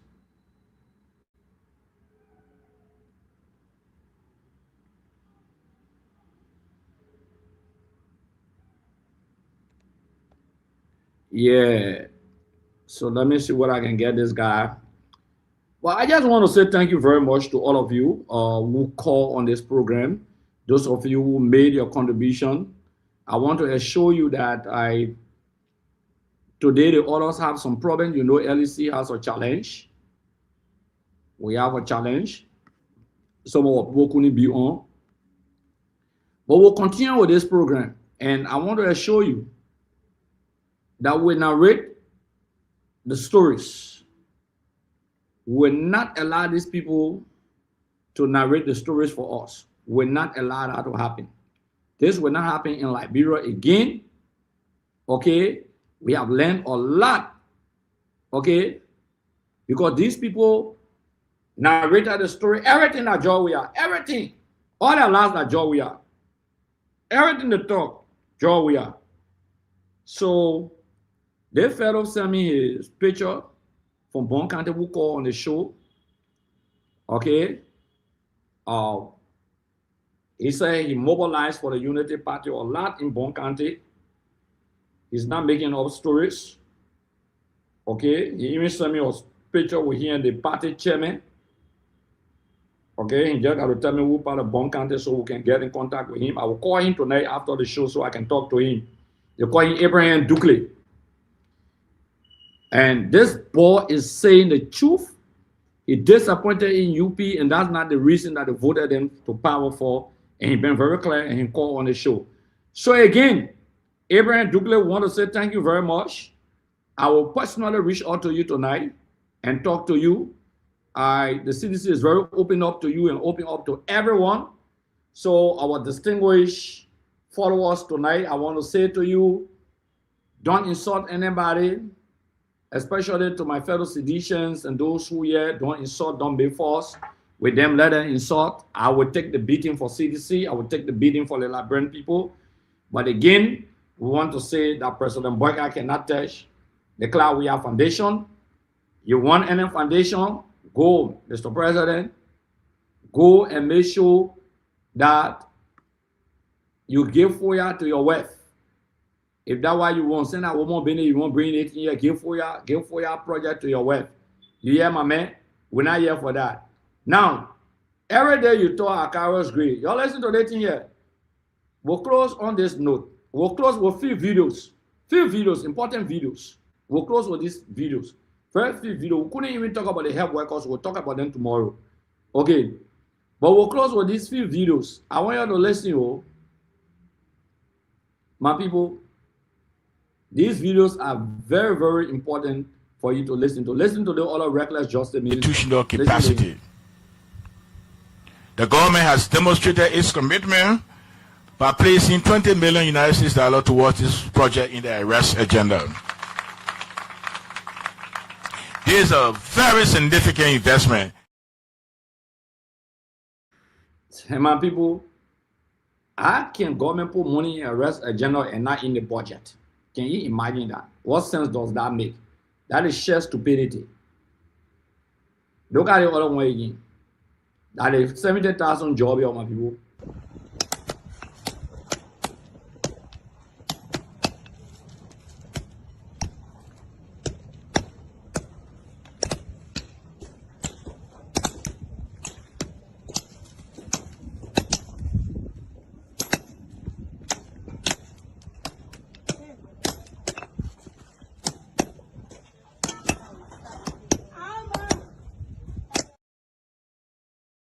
Y'all look at those children bossing rap. That is 70,000 jobs. Y'all see the music here. Anytime we play the music here, you can red touch me, my people. That was a drop from 35 to 35 US dollars. In action, we have created more than 70,000 jobs across. I can't stand no more, cause I'm a fool.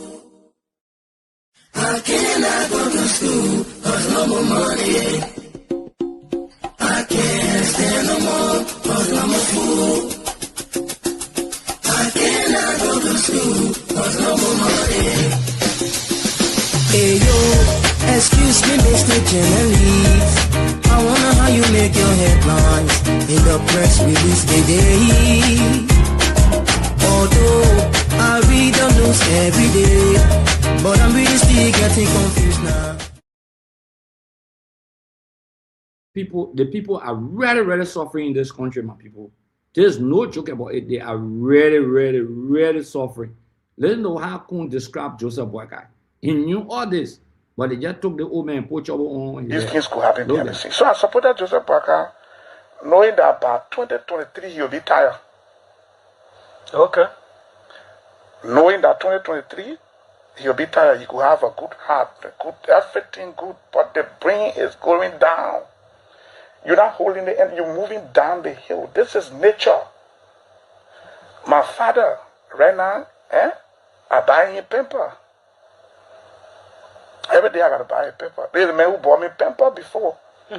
I'm buying paper now because the time has reached. So I thought the old man could be president in 2017 and run for this. And he himself said, he said, when you run for one term, he himself said it. I agree with him. 2023, no, I disagree. In my mind, he should rest.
My people, yeah, man. Look at the way the people are being treated in the district. People sleeping outside tonight. Listen. Just listen to the other one. Everything that Joe we are the lounge, Joe we are the hell. And my friend Stanton was being very right. Listen to Joseph Boakai will not be re-elected because of these people. The man's a terrible speaker. The man put on those people. Listen, let me be fair. We know it was propaganda. We put every death. Somebody walking and jigger in the toe and they die. We say what Joe we are. True. Somebody drop a pressure or high sugar. We say that Joe we are. Yeah. Pregnant woman go get bread and we say that Joe we are. She didn't make it through. Yeah. Everything was on Jowea. Auditor Death were on Jowea. 3 missing boss were on Jowea. Unity Party supporter of JMP, went against CDC, went against the pathologists, said you were fronting for CDC. You and I and the rest of the team that supported Unity Party and Joseph Yeman Boakai, including Phoebe Herons and everybody else, we beat on CDC government. True, which was wrong. Yeah. We beat on them. We discredited Benedict Coley and other people that said these are our findings. But and I like the position you took, and I still remain with that position because hold on, my dear brother and friend, Liberia pathology Benedict Coley, not solely Coley, thank you, claimed no male DNA was found at Councillor Scott's home, and everybody, most of us, we don't be on Benedict. So my take here is that not the pathologists, the auditor death, the 3 missing boys, all the other mysterious death in the country, most of them that Benedict or whosoever the pathology were that took care of them and gave the report. Princess Cooper. All of yes, we went against them for politics, and now the chicken is coming home to roast. But should we destroy the credential of our own, like Councillor is saying, because of politics? Is it fair that we send a young man out of the country and they were trained and they returned to serve the country, and we put politics in it? My people, they do. Stanton being fair. The man disappointed in the system, frustrated about them, because he fought for them. I mean, despite that I'm now on spoon, but the fact of the matter is that Stanton is being fair. Whether you like him or you hate him, he's saying the truth. That Unity Party, everything they put on Joe, we are here. But is this what they expected? Even when Dukley called tonight from Bon County, he said this is not what they expected. And we encourage both Unity Party people to call on this show. Look, this is open up for everyone. But my people again, that can lie. The government, all the ministers in the government, they can lie. They don't put a hustler, they put a hustler, they lie. Everything they say, they never say the truth. My man Joey and I'm B-boy speaking. I let it when he say, my man, they put a hustler, they can lie. They both grow in Gibraltar. So everyone know that, and I'm people being here, they can lie. You talking the jazz as it is.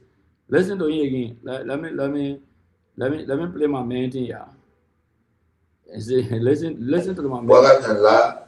The government, all the ministers in the government, they can lie. They don't put all hustle, they put a hustle, they lie. Everything they say, they never say the truth. So we want to say thank you very much for tuning in tonight. We want to say thank you to our friends in Nema County who relay this program for us, in Bon County who relay this program for us, in Lofa County on Urjo Wologisi. We are making all strides to relay in the southeastern region in Grand Cruz, Sando, Grand Gila County, and Grand Bassa County. We also will be relaying Mangidi County, hopefully. We are negotiating in Monrovia. We are very close to concluding with Bana FM.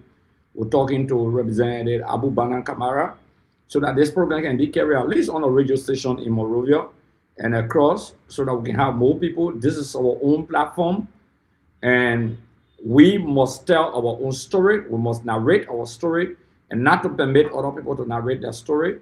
My heart with the people in Satan tonight. I'm so sorry for the incident. Okay, why it should I'm not your representative, but I can stay out my voice and advocate. I call on Senator Sir Joseph, Senator Darius Dedom. I'm going to send them a message tonight before I go to bed, at least to try to identify all the people in Satan. The situation is pathetic. I will send a message out to them. I will call them.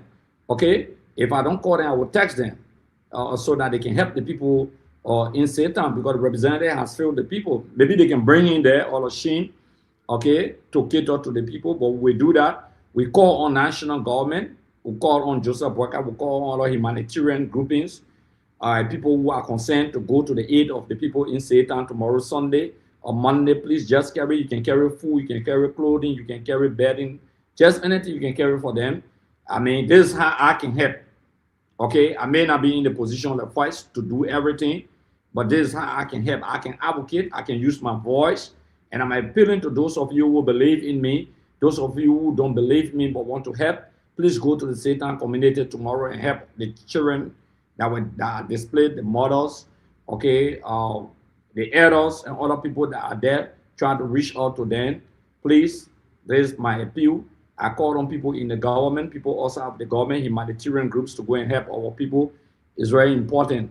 If we talk for our people, we stand for them no matter what the situation, whether they voted for me, or whether they didn't vote for me. I have a responsibility. Okay, please, I have a responsibility to the people of Liberia, not just to myself, not just to my family, but I pity the condition of the people. I want to say thank you very much to all of you who commented, to all of you, the viewers. Okay, again, you are tuned in to Liberian Action TV or Facebook page. We also have our YouTube channel. Thank you very much for following. We want to say thank you, and Lincoln Colley said I should invite him. I beg you. Thank you very much. Thank you very much. We got to close. We appreciate, and this is how we leave you tomorrow. Tomorrow, we'll be here with the full team. We'll be here from 8 o'clock to 10 o'clock. Today we went above our time. We're hitting 12 o'clock. Okay? But I beg you. Tomorrow we'll be here 8 o'clock Liberia time to 10 o'clock. We'll try to respect the time. We'll have series of conversation. We'll continue with some of the conversations. We'll have a lot of breaking issues that happen during the period of the week and beyond the week. Thank you very much. I provide to you a revolutionary salute. I love all of you.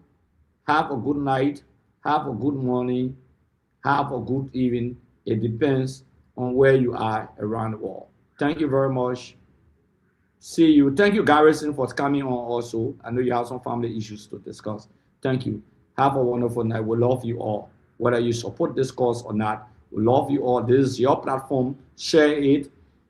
Make people to follow it on YouTube. And yeah, this is your, it belongs to you. That's for the people of Liberia. It's not for Akaro's grave. Thank you very much. And this is how we end this book. I know you're sleeping now. You gotta wake up some more, yeah? Okay, let's go.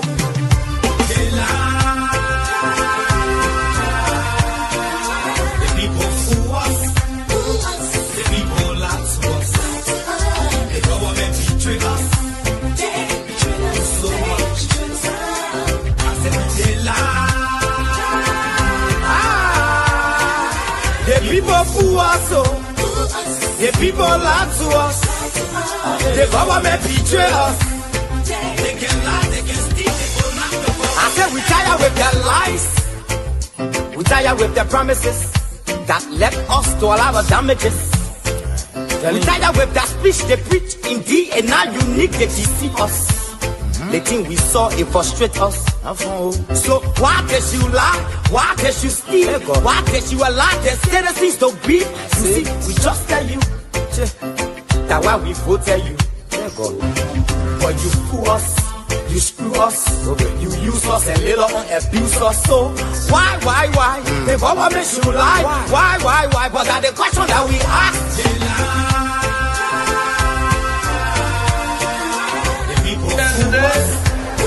And I guarantee you, when we finish, there will not be a winner or the loser. Today we all wear the jersey of Liberia, and the victory belongs to the people, to the peace and to our democracy. As we begin to build upon the foundation of this new Liberia, George Fokke Klonjrale Bakugbe Tape Malewia, the new president, will first give thanks and praises to the Almighty God for the blessing He has bestowed upon our country. And I say, my people, thank you,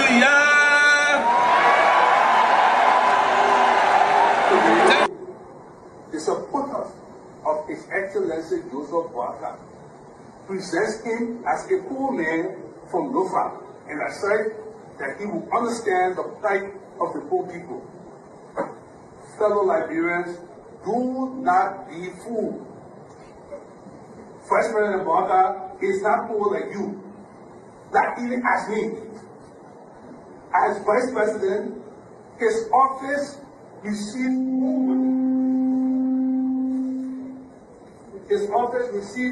more money from the government budget than any other vice president has received in Liberia's history.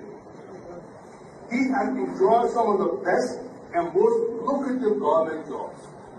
Minister of Agriculture, Ambassador, Managing Director of LPMC, at the time when LPMC had money, and several other positions. First President Boakai might have been poor a long time ago, but today he is among the richest 1% of Liberians who are enjoying the best of this country. That led to decades of war still run deep. But so too does the longing for reconciliation. A reconciliation defined not by political bargaining or by an artificial balance of power by tribe, region, religion, or ethnicity, but by the equality of opportunity and a better future for all Liberians. I'm extremely happy to be in the United States of America, long considered the lands of free and the home of the brave. My visit here today is a response to the kind invitation extended me by President Ronald Reagan, a man of abiding courage, strong will, and foresight. As you know, Liberia and the United States have a long and historic friendship which spans more than 150 years. And that respect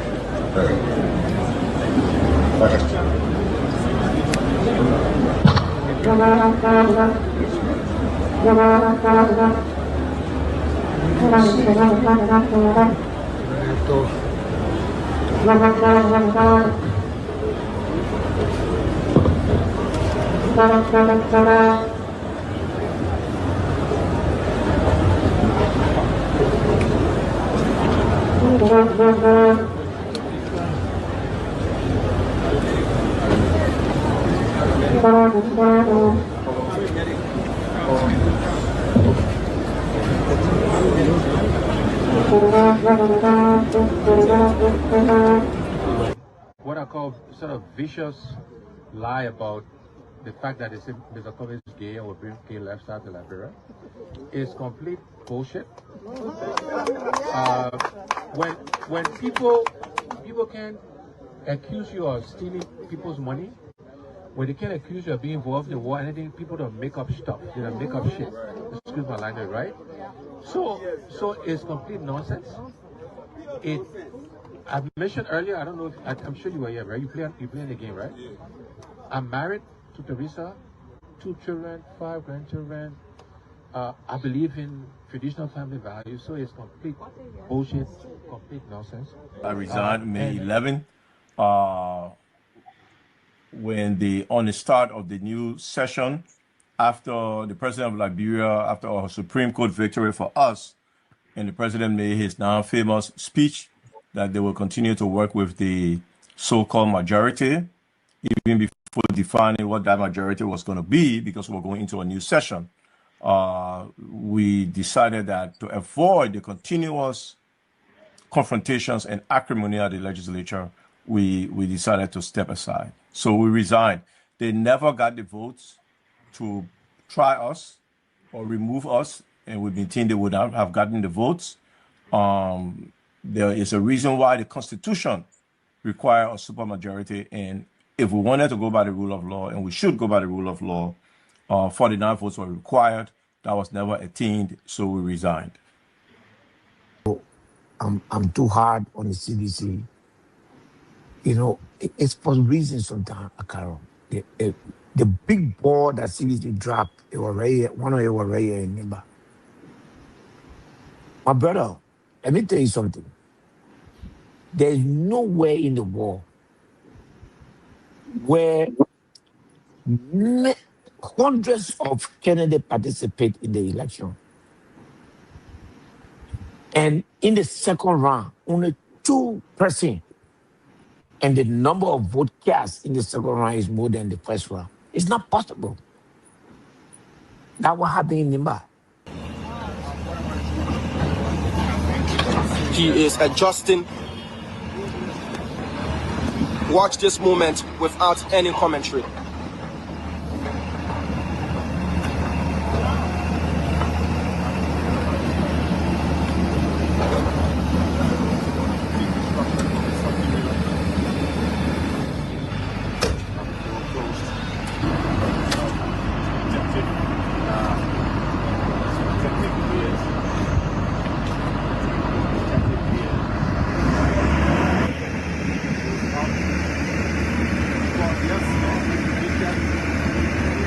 It's going down.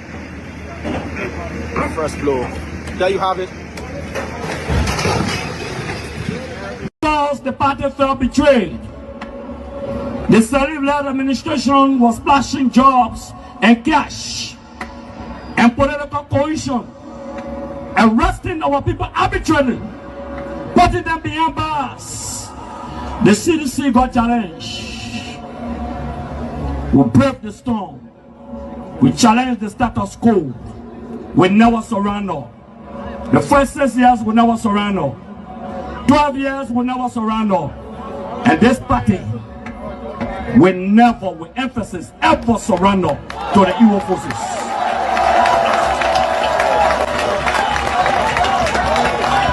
By 2011,